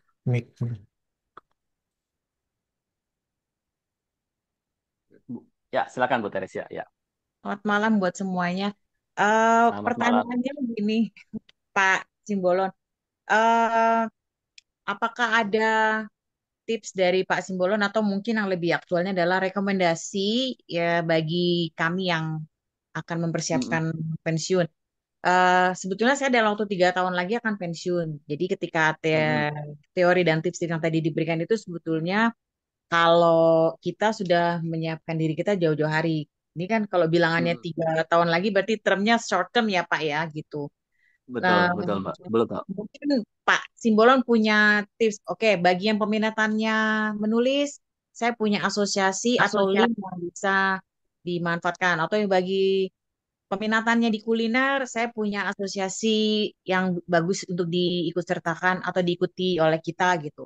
Atau yang memang minatnya ke future atau saham, ini rekomendasi komunitasnya, asosiasi, atau trik-trik apa gitu. Masing-masing dari yang kami punya minat gitu loh, Pak. Dengan kondisi Oke. misalnya kita tidak punya persiapan tabungan atau dengan perjalanan waktu tabungan nggak ada, jadi tidak terlalu berani untuk menginvestasi. Langkah short termnya seperti apa nih, Pak? Nanti sambil menunggu, udah makin lama makin jalan gitu. Makasih, Pak Simbolon. Ya, terima kasih Tok. Saya panggil Tok ya. Ya, Tok. Jadi kalau menurut saya gini, apa yang bisa saya lakukan? Kembali kepada tadi saya katakan, passion kita apa? Hobi. Semua kita lakukan mulai dari situ. Misalnya tadi hobinya kita menulis. Banyak kok platform kita bisa menulis. Kalau bicara komunitas yang mana, saya nggak ada spesifik bilang menulis spesifik yang gimana ya kalau kita menulis. Tapi kalau saya sih selalu platformnya menulis di LinkedIn. Karena kemudian dari tulisan itu saya kumpulkan untuk membuat di suatu buku. Memang saya ke depan, memang saya cita-cita saya setiap tahun selalu menghasilkan 1 atau 2 buku seperti itu dari sejak kemarin COVID. Nah itu yang saya lakukan. Jadi komunitas penulisnya ada, ya saya banyak buka YouTube sih, lihat orang menulis, ya saya udah pernah baca, lihat tulisan orang, kadang saya nge-review tulisan orang, ya seperti itu. Jadi saya melakukan demikian. Jadi bertahap. Nah, ini kan short termnya. Nanti kalau misalnya ada nggak komunitas penulis, saya rasa nanti kita akan menemukan komunitas yang gini. Orang pun menulis itu banyak yang ya sepemahamannya seperti apa. Dia misalnya contoh, saya mengajak orang yang menulis barang saya atau saya masuk suatu komunitas, saya yang sepaham nilai-nilainya sama. Jadi saya tidak akan pernah bersama-sama dengan orang penulis yang nilainya tidak sama value-nya dengan yang saya. Contoh lah, misalnya dia selalu menulisnya dengan banyak menjudge gitu, ya dengan kata-kata negatif. Saya nggak akan sepaham dengan dia di dalam menulis. Nah itu yang saya nggak akan berbeda. Jadi tergantung kita nilai-nilai seperti apa. Nah itu yang penting. Nah kemudian kalau misalnya saya wirausaha misalnya apa, ya sama passion itu pasti akan menemukan passion saya selama saya ini apa sih yang mungkin karena saya oleh kerjaan membuat saya menjadi ini. Tapi bisa loh, selama kita kerja ternyata itu muncul passion saya. Misalnya contoh, ini contoh lah nih Bang Firman nih, orang Bank Mandiri. Ini ya, nah, beliau saya tahu kemarin sudah dari sejak itu karena orang keuangan di salah satu bank nomor satu. Nah dia bermain di saham, dia mah sangat memahami karena dia paham. Jadi itu passionnya, dia dari investasinya seperti itu. Misalnya contoh, kalau saya misalnya, saya kan senang berbagi sebagai orang sales, maka saya masuk komunitas sales. Dan di situ saya banyak berbagi kepada mereka. Nah, itu yang passion saya. Jadi saya masuk ke orang yang tentu nilai-nilainya harus sama. Dimulai dari mana? Passion. Udah nggak bisa. Passion dan saya punya nilai yang apa yang sama. Kalau kita, supaya apa? Kita bisa ini, komunitas kita ini. Nah, kemarin lagi misalnya contoh, di setiap kecamatan, di setiap itu ada kok yang mereka kalau kita bicara, saya nggak bicara usaha menengah lah ya, kan usaha mikro dan kecil. Nah itu di setiap setahu bukan setahu saya, di setiap kecamatan tuh ada pemerintah menyiapkan untuk mereka mendidik mereka untuk ikut yang UMK, usaha mikro dan kecil. Boleh saya dikoreksi kalau misalnya teman-teman yang jauh lebih. Tapi saya di setiap kecamatan ada ya usaha mikro dan kecil. Nah, bahkan pemerintah juga memberikan apa ya pinjaman asal kita jelas proposal kita di dalam usaha seperti itu. Nah, itu jadi gini, ikutin. Kita harus ngikutin. Saya passionnya apa, saya ikutin. Jadi kita harus ikutin tersebut dan nanti kita akan berkembang melihat di situ. Nah, ini itu masih punya waktu 3 tahun. Ya, ikuti apa passionnya. Misalnya tadi senang makan, kuliner. Nah, carilah di apa namanya di media sosial tuh banyak kok itu. Kalau itu bermain di misalnya contoh ya di Instagram itu berteman dan buka dan sebagainya atau di TikTok itu banyak hal-hal yang seperti kayak gitu atau buka aja YouTube UMK Jakarta ini nah itu akan muncul jadi saya tuh melihatnya dari situ saya menggunakan media sosial untuk melakukan hal-hal demikian jadi saya tahu mana komunitas dan saya bisa masuk nah tapi karena saya pekerjaan saya masih sebagai konsultan dan kebanyakan adalah bisnis to bisnis saya masuk di tulisannya di LinkedIn jadi saya banyak berteman dengan di akun media sosialnya LinkedIn di situ saya berkembang. Nah, itu yang saya lakukan toh. Jadi ya itu udah saya kasih kesempatan itu di pemerintah juga ada, di media sosial bisa, kemudian juga di tadi media sosial itu mau pakai apa dan sebagainya. Nah, itu akan membantu. Saya rasa itu sih jawaban apa praktis yang bisa kita lakukan di dalam mempersiapkan diri kita selama 3 tahun masih waktu yang cukup. Nah, cuma yang tadi itu harus mulai bertahap.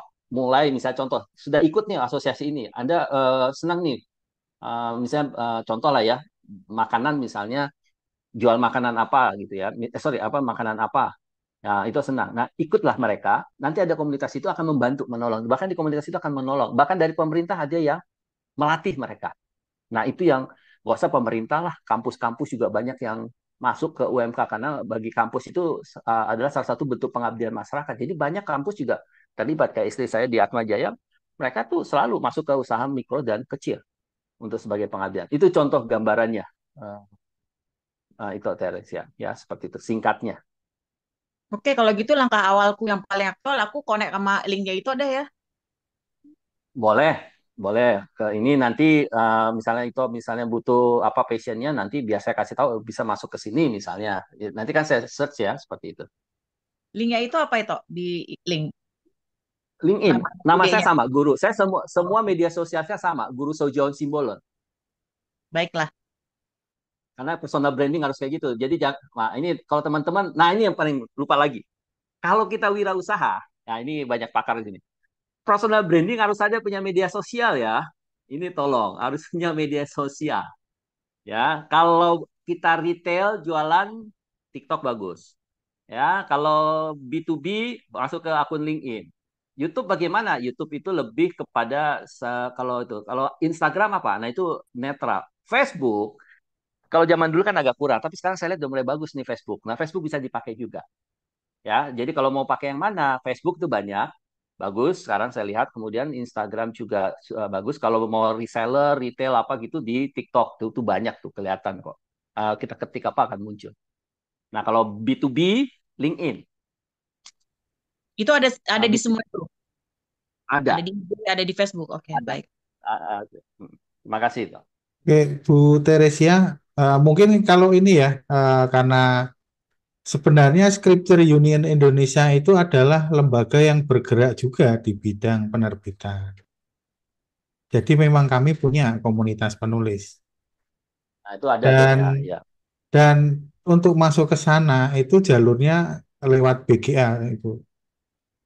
Jadi Ibu Tere bisa ikut BGA di akhir akhir pelatihan di akhir sesi BGA itu yang paling akhir ya itu kan dilakukan dalam waktu beberapa hari. Itu ada pelatihan menulis. Dan produk kami itu adalah santapan harian dan bisa diakses via Sabda, via aplikasi juga di HP Alkitab Ijo itu, dan nanti bisa diunduh santapan harian. Itu produk dari SU Indonesia.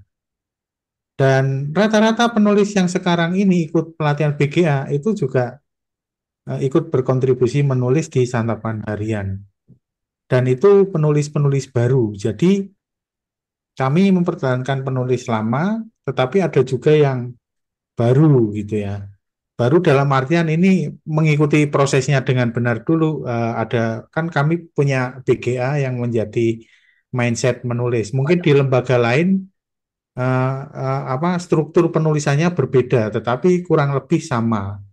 Dan gaya gaya di SU Indonesia itu adalah ekspositoris. Jadi jenis tulisannya seperti itu. Itu bisa dipelajari semua kok.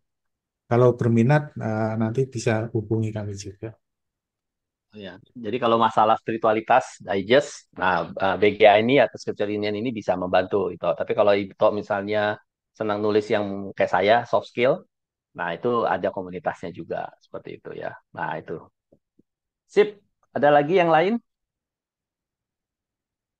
Ini banyak kok para penulis di sini atau para pengusaha nih teman saya Christian Girsang juga nih sebelum pensiun beliau udah punya usaha rumah makan nih. Saya ada lihat di beberapa teman di sini yang sudah banyak mempersiapkan masa pensiun. Ya. Silakan mungkin kita berbagi ya. Jadi saya di sini sebenarnya fasilitator untuk memunculkan inspirasi bagi Bapak Ibu sekalian bahwa kita itu jangan takut untuk pensiun. Apalagi kalau kita sudah dilatih dari sejak muda, kehidupan kita bergantung kepada Tuhan dan bersandar pada Tuhan. Saya percaya itu akan masa kita pensiun pun kita nggak perlu khawatir. Cuma akan berbeda. Zaman kita masa tua, masa pensiun ini, kita harusnya banyak memberikan makna. Karena segala keputusan kita sudah lebih bijak. Nah, kita harus bisa mengendalikan. Yang paling parah itu tadi, post power syndrome, Bapak Ibu sekalian, yang tadi saya katakan mentalitas. Ya, bahkan ada beberapa klien saya nggak sebut lah ya, itu nanti ada tempat di situ. Itu mereka terlalu overconfidence. Selama ini regulator mereka. Overconfidence mereka investasi di sini, tiba-tiba collapse. Nah, itu overconfidence. Dan mereka akan buka usaha sini dengan invest sekian besar, tiba-tiba collapse. Karena overconfidence itu juga bahaya. Tapi kan kebanyakan kita under confidence ya. Yang tidak terlalu percaya diri, takut ini. Ini banyak juga klien kami yang regulator, teman saya pasti tahu tentang itu. Kalau overconfidence, waduh saya bilang ini bahaya juga overconfidence. Karena apa? Selama ini mereka regulator, ngatur ini, usaha pun mereka pasti tahu gitu, pasti ini. Wah, itu bahaya juga. Oke, silakan mungkin. Atau gimana, Mas Petra? Saya serahkan ke Mas Petra. Dari Bu Tere sudah cukup, Bu. Sudah, terima kasih banyak Pak Simbolon sama Mas Petra. Nanti selanjutnya mungkin Mbak Japri ya, kalau ada yang saya belum jelas. Iya, Dan saya akan boleh, silakan. kontak linknya. Matur Oke, suwun. makasih Bu Tere. Baik Bapak Ibu, apakah ada tanggapan yang lain? Sebetulnya kalau dari ada tadi ada suara, silakan. Ada tadi saya nggak? Nih Bang Christian nih dari Malaysia nih. Di Malaysia dia. Gimana ada mau tanya Bang Christian? Nih teman sahabat saya dari sejak di Unpar. Oh ya, Nah, silakan Pak. ya Makasih Pak Guru. Christian, Kalau boleh sharing aja siap ya. lah. Silakan lah. Retailnya nih, Ya, ini buka restoran di Malaysia nih. Malaysia atau Makassar, Bro? di Makassar. Ya, Makassar ya. terima kasih Silakan. pemaparannya Pak Guru. Pak Guru ini memang teman kuliah saya. Dulu kami itu teman baca, kalau udah baca apa Kopingho itu udah nggak bisa tidur tuh baca terus. Ternyata sekarang jadi pembicara dan penulis begitu ya.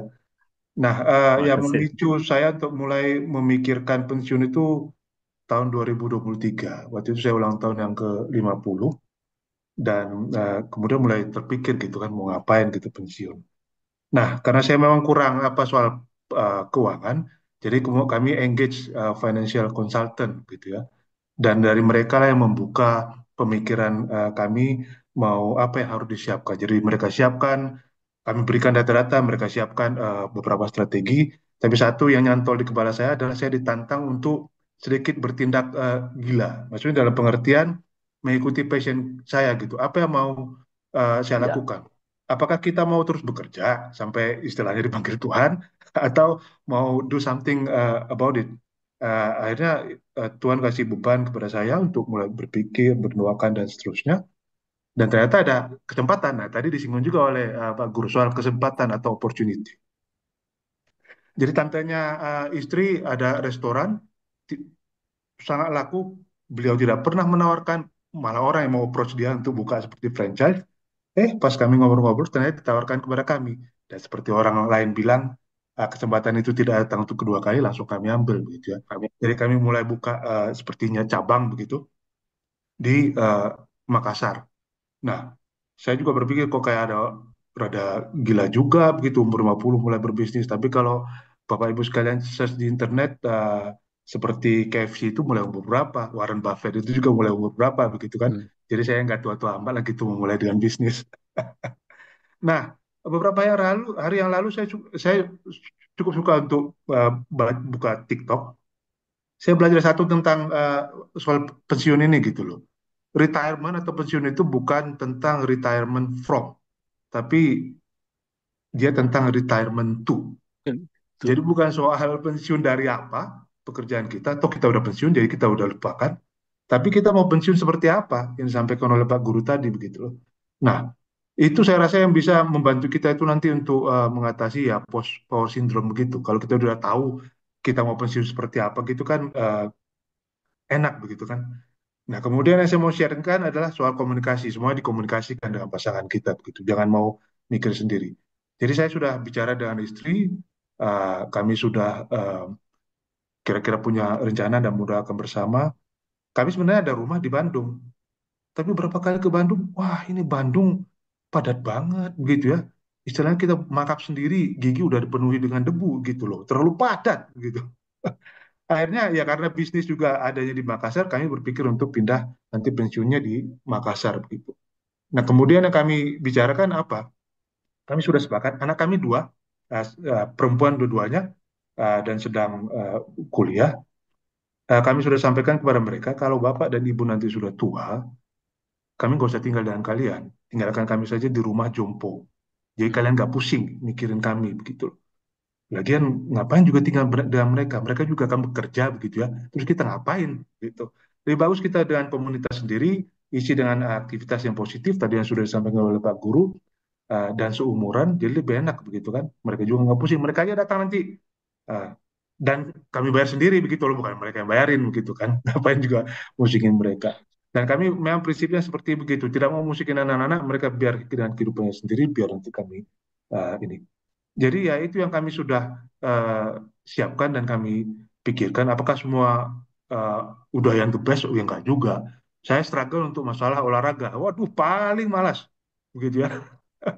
Sampai sekarang begitu. Tapi ya itu, tadi yang disampaikan Pak Guru, kita mulai explore apa yang kita mau kerjakan. Ya puji Tuhan, sama seperti Pak Guru, saya dari muda dididik oleh Perkantas.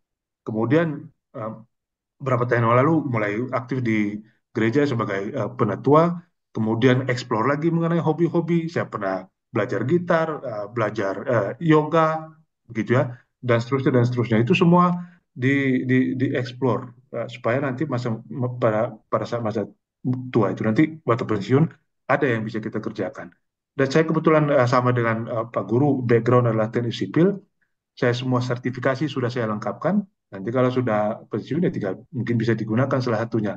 Begitu ya. Konsultan, Ya, konsultan betul, ya. kayak konsultan. Atau bisa juga menulis. Nah, menulis mungkin beda Iya. dengan Pak Gur. Saya lebih menulis untuk ilmiah. Kalau menulis yang sesuatu yang agak kurang gitu. Nah, itu semua bisa dieksplor karena ya istilahnya ya nggak ada batas begitu kan. Kita nggak akan tahu potensi kita kalau kita tidak mencoba begitu. Jadi mohon maaf kalau agak lama nih. Jadi sharing dari saya begitu aja Pak Guru. Sukses terus, Tuhan memberkati. Ya, terima kasih, Lai Girsang. Ya, oke. Terima kasih untuk sharing yang sangat baik. Tapi boleh, Mas Petra, satu lagi. Kalau mengenai saham nih, saya kenal nih. Oh, ya, ini tadi saya sebut-sebut Bang Firman, boleh Bang? Ini orang yang mandiri, tahu mengenai saham. Beliau sebenarnya kapasitasnya. Kalau saya dulu lah waktu muda. Sekarang saya udah nggak tahu bermain saham itu. Bang Firman, boleh Bang? Oh, lagi nyetir. Mungkin berbagi sedikit lah Bang. Iya, ya. Ini pengamat saham. Ya, silakan Bang.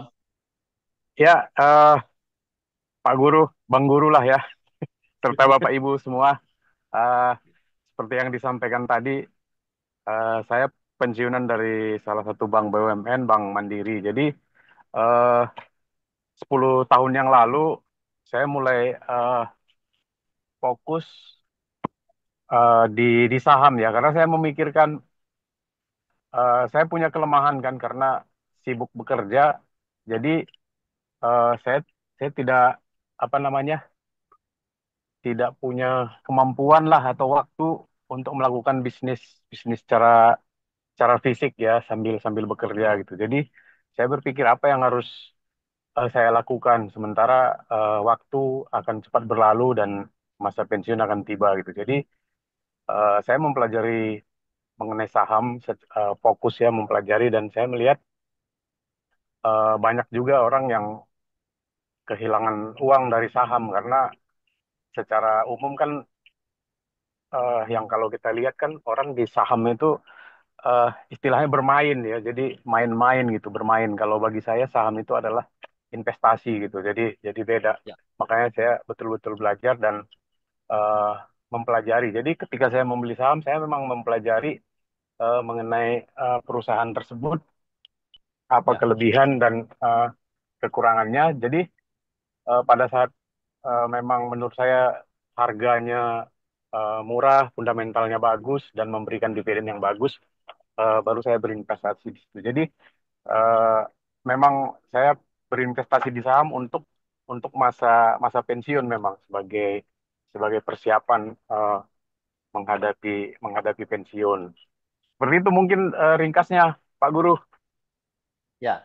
Ini menarik ya. Dari apa yang dua saya simpulkan dulu. Apa yang sharing dari oleh Lai Christian sama Bang Bang apa namanya Bang Firman. Itu kita jadi gini. Kita harus explore. Kita harus benar-benar apa ya, melakukan riset dulu. Ya, mulai dari passion kita, mulai dari keinginan kita, saya punya keterampilan apa. Jadi kita harus explore, ya, yang kita kemudian lakukan riset benar-benar. Jadi kalau Bapak Ibu tadi bertransaksi saham, ya harus jelas-jelas saham yang saya beli, ya kalau mau aman blue chip, bahkan ada beberapa financial yang melakukan. Terus kalau misalnya kita mau wirausaha seperti apa? Ya, passion kita apa? Kayak tadi saya katakan, misalnya saya senang makan, saya senang masak makanan sesuatu. Nah, saya senang masak, ikuti komunitas itu, latih ya, lihat. Kemudian yang paling penting kan gini, kalau kita dalam suatu produk itu kan yang penting produk, kemudian market pasarnya. Nah, kemudian baru kita mau bikin apa, market itu di mana, dan kita mau melakukan penjualan seperti apa. Itu penting. Makanya Bapak Ibu jangan antipati menggunakan media sosial. Pakailah media sosial itu untuk sesuatu yang berguna. Nah, itu makanya saya juga punya media sosial yang mana saya bertahap-tahap melakukan. Nah, itu untuk personal branding saya sehingga orang akan melihat siapa guru gitu. Jadi kalau saya bicara tentang masa pensiun, ya di personal branding saya sudah ada untuk menjelaskan hal-hal demikian. Nah, itu contoh Bapak Ibu sekalian. Jadi mulailah dari passion, explore, gali dan sebagainya, dan kita benar-benar fokus tersebut itu, dan kita harus punya perencanaan kayak dengan teman-teman lembaga Alkitab Indonesia. Waktu kami memantau mereka, mereka harus ada tuh 3 bulan ngapain, 6 bulan ngapain, nanti sampai mereka sudah memutuskan apa yang harus mereka ini, dan mereka harus terlibat di dalam komunitas organisasi tersebut, sehingga mereka punya keyakinan, ya seperti itu. Dan saya bilang jangan hanya satu, ya misalnya kalau investasi ke perusahaan, usaha ini, tapi investasilah yang tetap ada namanya tadi pendapatan tetap, misalnya obligasi dan sebagainya. Atau kalau misalnya mau high risiko, high ini dapat yang besar juga, yaitu adalah di saham misalnya yang lebih aman, ambillah blue chip apa. Nah seperti itu Bapak Ibu sekalian kalau kita bicara finansial. Oke, saya rasa itu sih saya mau ini. Saya rasa cukup kayaknya Mas Petra, atau masih ada Mas Petra? Udah ada Oke, 1,5 jam. kalau dari saya perhatikan di kolom chat juga ada, mungkin perlu beri perhatian juga. Saya dan itu di kolom chat saya bacakan aja. Saya dan suami Ya. punya rencana yang sama dengan Pak Christian Girsang untuk kami berdua memilih tinggal di rumah jompo saat tua supaya tidak jadi beban anak-anak dengan biaya pribadi, ada di lingkungan yang seusia, bisa saling menguatkan dan berbagi. Itu dari Ibu Renzi Ari Prastuti. Nah, itu mungkin bisa ditanggapi. Jadi kan tadi dari Pak Guru lebih banyak financial worry gitu ya. Tetapi ini bukan soal worry finansial, tetapi lebih memilih Anak. berada di lingkungan sosial yang seperti apa gitu. Oke. Ya kalau lingkungan sosial bagi saya ya memang kalau saya ya bukan hanya bicara seumur saja, seusia kita. Banyak yang seusia kayak saya misalnya usia itu yang mereka juga nggak punya pemikiran yang positif ya. Bagi saya tetap yang bukan positifnya aja, nilai value-nya. Itu yang disampaikan Pak Yusuf tuh. Jadi kalau value-nya dia masih memikirkan tentang contoh kesuksesannya, kehebatannya, dia itu masih post power syndrome. Tapi value-nya adalah bagaimana hidup dia itu menjadi lebih bijak. Saya setuju apa yang disampaikan Pak Yusuf ini. Pengalaman usia beliau udah 83 dan ada mama mertua saya juga bagaimana, mama mertua saya masih buka toko, jaga toko, ya. Tapi value-nya, dia buka toko itu bukan mencari duitnya, tapi adalah bagaimana membagikan kesaksian bagi Tuhan. Itu yang harus kita pikirkan. Ya masalah dikasih rezeki, ya kalau saya mengutip tulisannya Pak Yusuf ini, ya itu adalah bonus dari Tuhan. Tapi yang adalah kita kembali loh. Kita sudah menikmati selama kita bekerja sampai seusia sekarang, kita ada dong sesuatu yang kita bagikan value kepada orang-orang yang ini. Jadi kalau kita punya komunitas orang yang seini tapi tidak punya value yang sama, itu juga akan, ya kalau bisa kita membagikan kepada dia, oke. Tapi kalau orangnya udah bebal, gini, saya bukannya apa lah ya. Orang yang sudah tua itu kan agak susah kita mengubah switch paradigmnya mereka. Beda dengan mungkin kita ini, karena mereka sudah punya karakter yang bagi saya itu udah solid lah, yang agak susah kecuali kalau Tuhan yang ini. Tapi adalah bagaimana kita punya orang-orang yang se-value sehingga kita bisa menjadi berkat dan menjadi apa ya, membagikan itu kepada orang-orang yang di bawah kita yang lebih muda. Jadi tidak hanya selingkungan komunitas yang seusia saja, tapi cari yang punya value yang sama. Bukan value lagi untuk bicara ketenaran, ke ini, tapi adalah value dia sekarang berbagi. Berbagi akan kasih Tuhan di dalam kehidupan dia kepada orang lain. Itu yang kita harus miliki, komunitas itu. Demikian sih Oke, tambahan dari saya, Mas Petra. oke. Jadi di rumah jompo sebenarnya nggak apa-apa, tetapi lebih diperhati lagi penghuninya itu punya value yang sama apa enggak, gitu ya. Ya, ya Hmm. capek loh. Kalau di rumah jompo isinya ini gitu, jadi kita ini kan Berarti survei-survei dulu nih kalau mau masuk. survei-survei. Iya. Ya, ya, ya, ya, Wow, ya. di rumah jompo isinya dia keluh kesah kayak gini orang ini. Nah, ini waduh value-nya. Padahal kan kita pengen value-nya itu kan ya kalau ada orang misalnya anaknya berkunjung apa kan kita bisa bagiin value-nya kepada yang sesama gitu kan. Itu jauh Ya. bagi saya sih jauh lebih. Ya, kecuali kalau kita diutus ya di panti jompo yang mungkin beda value ya is oke lah kalau kita punya ketahanan seperti itu ya. Hmm. Ya itu aja. Oke. Kalau itu tadi kan di awal juga Pak Guru nyebutin soal apa, meskipun udah pensiun masih juga nopang orang tua. Ada kan? Nah, Nah, tetapi ya kebanyakan yang saya sandwich temui, generation. ya yang sandwich sampai masa tua. Tapi yang saya temui juga sampai masa pensiun pun itu masih nanggung anaknya karena anaknya juga apa ibaratnya terlambat bertumbuh gitu ya. Jadi ada juga yang seperti itu. Jadi mau atas bawah sebenarnya itu sebuah kondisi gitu ya. sebuah kondisi yang perlu dipikirkan juga. Dan juga ini Pak Guru, kebanyakan yang di pensiun itu kan mikirnya kalau di percakapan di tempat tidur nih mungkin antar pasangan, nanti kamu duluan apa aku duluan ya yang dipanggil kan biasanya kayak gitu. Nah, kesiapan itunya kan juga perlu diperhatikan, betul kan ya? Iya. Nah, Ya, biasanya diskusi diskusi mana orang gimana? tua kami di gereja seperti itu. Kan Ya, ya, saya ya. sampai bilang ke ibu-ibu, salah satu ibu, belum tentu ibu duluan. Kalau Tuhan sayang saya yang dipanggil duluan. Aku bilang gitu. Ya, apa ya? Memang memang arahnya udah ke sana dan kesiapannya itu eh, Betul. mungkin ya, mungkin itu natur ya, natur, natur. Jadi tanpa dipersiapkan pun mereka udah siap atau gimana sih? Saya nggak pernah meneliti sampai sana gitu, nggak pernah apa banyak mendalam atau data-data yang saya kumpulkan itu soal itu nggak ada gitu. Kalau Ya, dari Pak kalau Guru mengenai sendiri ya. Iya. Ya, Mas Petra, pertanyaan baik. Mengenai sandwich generation itu sebenarnya generasi kita itu banyak sandwich generation, Bapak Ibu sekalian. Ya, jadi Bapak Ibu jangan ini ya menutup kemungkinan. Saya nggak tahu berapa persen, tapi saya yakin masih di atas 20% lah, sampai 30%. Yang masuk masa pensiun itu sandwich generation. Karena kenapa bisa demikian ya tadi tingkat kehidupan bangsa kita juga angka kesehatan cukup meningkat. Ya, angka kematian misalnya kan tadi dihitung umur untuk laki-laki itu sebenarnya asuransi itu kalau nggak salah, sorry saya nanti cek. Laki-laki 60, perempuan 65. Tapi sekarang udah agak tinggi. Jadi angka kematiannya orang-orang tua itu sudah apa namanya sudah agak berkurang ya, sudah agak panjang umurnya. Nah itu kan kena sandwich. Nah kemudian anak tadi betul ya banyak mereka yang menunda atau ya istilahnya karena karir dikejar dan sebagainya ya. Kondisi sih kedua suami istri sehat gitu ya pada saat kemudian masuk masa pensiun yang masih aktif karena aturan yang tadi akhirnya kena lah dia sandwich generation itu cukup tinggi. Soal nggak salah saya pernah baca 20 apa 25 apa mungkin 30% yang terjadi sekarang. Nah, apa yang kita lakukan? Ya, yang nggak bisa ya tetap kita mengelola tadi, mengelola keuangan kita dengan benar, dengan bijak ya. Kemudian ya tetap memang apakah harus saya bekerja? Ya memang itu adalah beban kita ya kita tetap bekerja. Tapi bekerja lagi bukan hanya untuk menghasilkan saja, tapi ada nilai lagi yang berbeda. Bagaimana kita ya dalam bekerja itu pasti akan apa ya? Kita bersaksi lah bagaimana kebaikan Tuhan kepada orang-orang yang di muda kita. Kayak tadi misalnya ke like Christian bilang, ya saya bisa nanti ada sertifikasi ini, saya, ya dia akan buka konsultan, dia akan menjadi wirausaha misalnya, walaupun dia punya retail tadi, restoran. Dia mungkin dia buka konsultan bersama teman, tapi bangunlah value dengan melatih anak-anak muda itu. Misalnya contoh, tapi Bang Christian masih kayaknya orang tua dari istri ya masih ada ya. Amang udah dipanggil Tuhan ya, ya lah ya.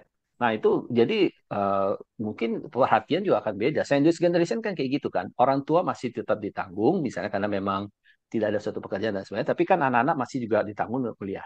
Nah, bagi saya adalah ya berbeda lagi bukan hanya sebatas mencari uang dengan atau mengelola uangnya yang baik, tapi harus ada nilai yang kita berikan kepada anak-anak muda ini. Kalau kita misalnya masih dipakai, itu yang paling penting saya mau tekankan. Harus memberikan makna. Uang itu bukan itu lagi tujuan kita. Tapi adalah bukan tujuan, bukan itu yang terlalu penting, tapi adalah pada saat saya dipercayakan Tuhan setelah melewati masa pensiun, saya memberikan makna dong kepada anak-anak muda. Apa yang ini? Nah, itu yang harus diperhatikan. Nah, saya menekankan kepada mereka, walaupun mereka sandwich generation dan ya memang harus bekerja lagi untuk melakukan. Nah, kemudian yang tadi kedua, kalau pembicaraan suami istri gitu, ya bagi saya adalah Tuhan tahu kok mana yang akan dipanggil. Bagi saya gini, yang siap dipanggil itu sebenarnya kalau saya bercanda sama istri, yang biasanya adalah yang apa ya, yang enggak yang dipanggil itu biasanya agak lama itu biasanya mereka yang sudah lebih apa ya, lebih siap. Kalau yang orang yang nggak siap ditinggal biasanya takut ini. Jadi saya bertanya gini, maksudnya ya orang yang di dalam Tuhan, bagi saya pribadi, yang mengimani orang yang di dalam Tuhan sebenarnya kita nggak khawatir siapapun yang dipanggil oleh Tuhan, apakah suami atau istri, itu pasti kalau mereka sudah ini tadi makanya pensiun itu yang tadi saya awal.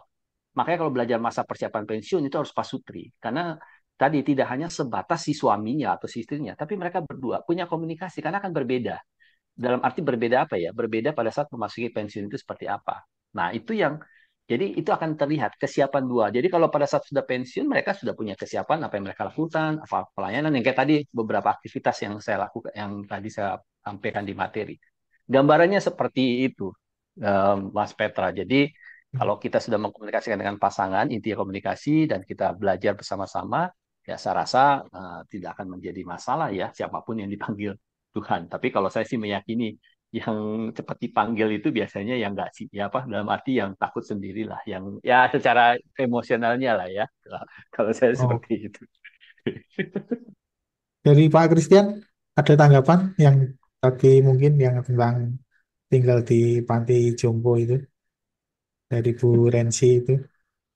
Nah, nggak ada sih Pak, cuma saya mau menanggapi, ternyata menurut ke penelitian itu memang uh, perempuan itu lebih siap kalau ditinggalkan Ya, pasangannya daripada laki-laki begitu.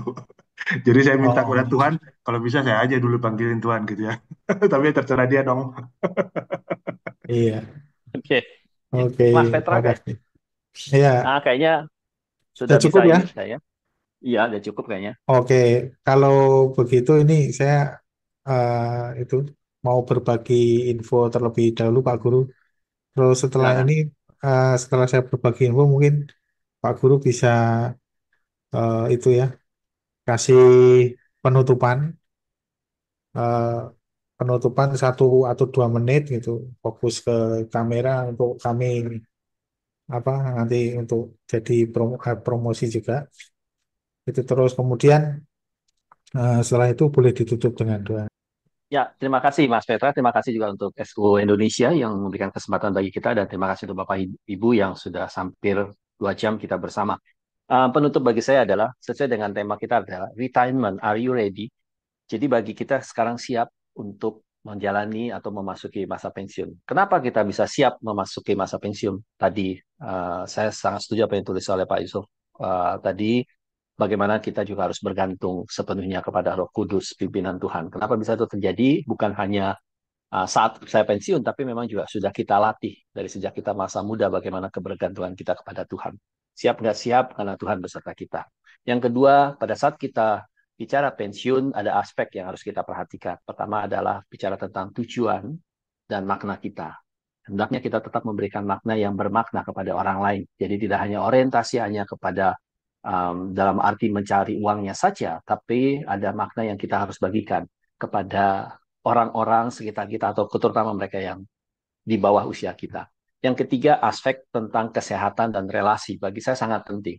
Kita harus melatih, seperti Paulus mengatakan, kita harus melatih seperti seorang petinju, ya, seorang atlet dan sebagainya. Jadi kita harus melatih juga kesehatan kita.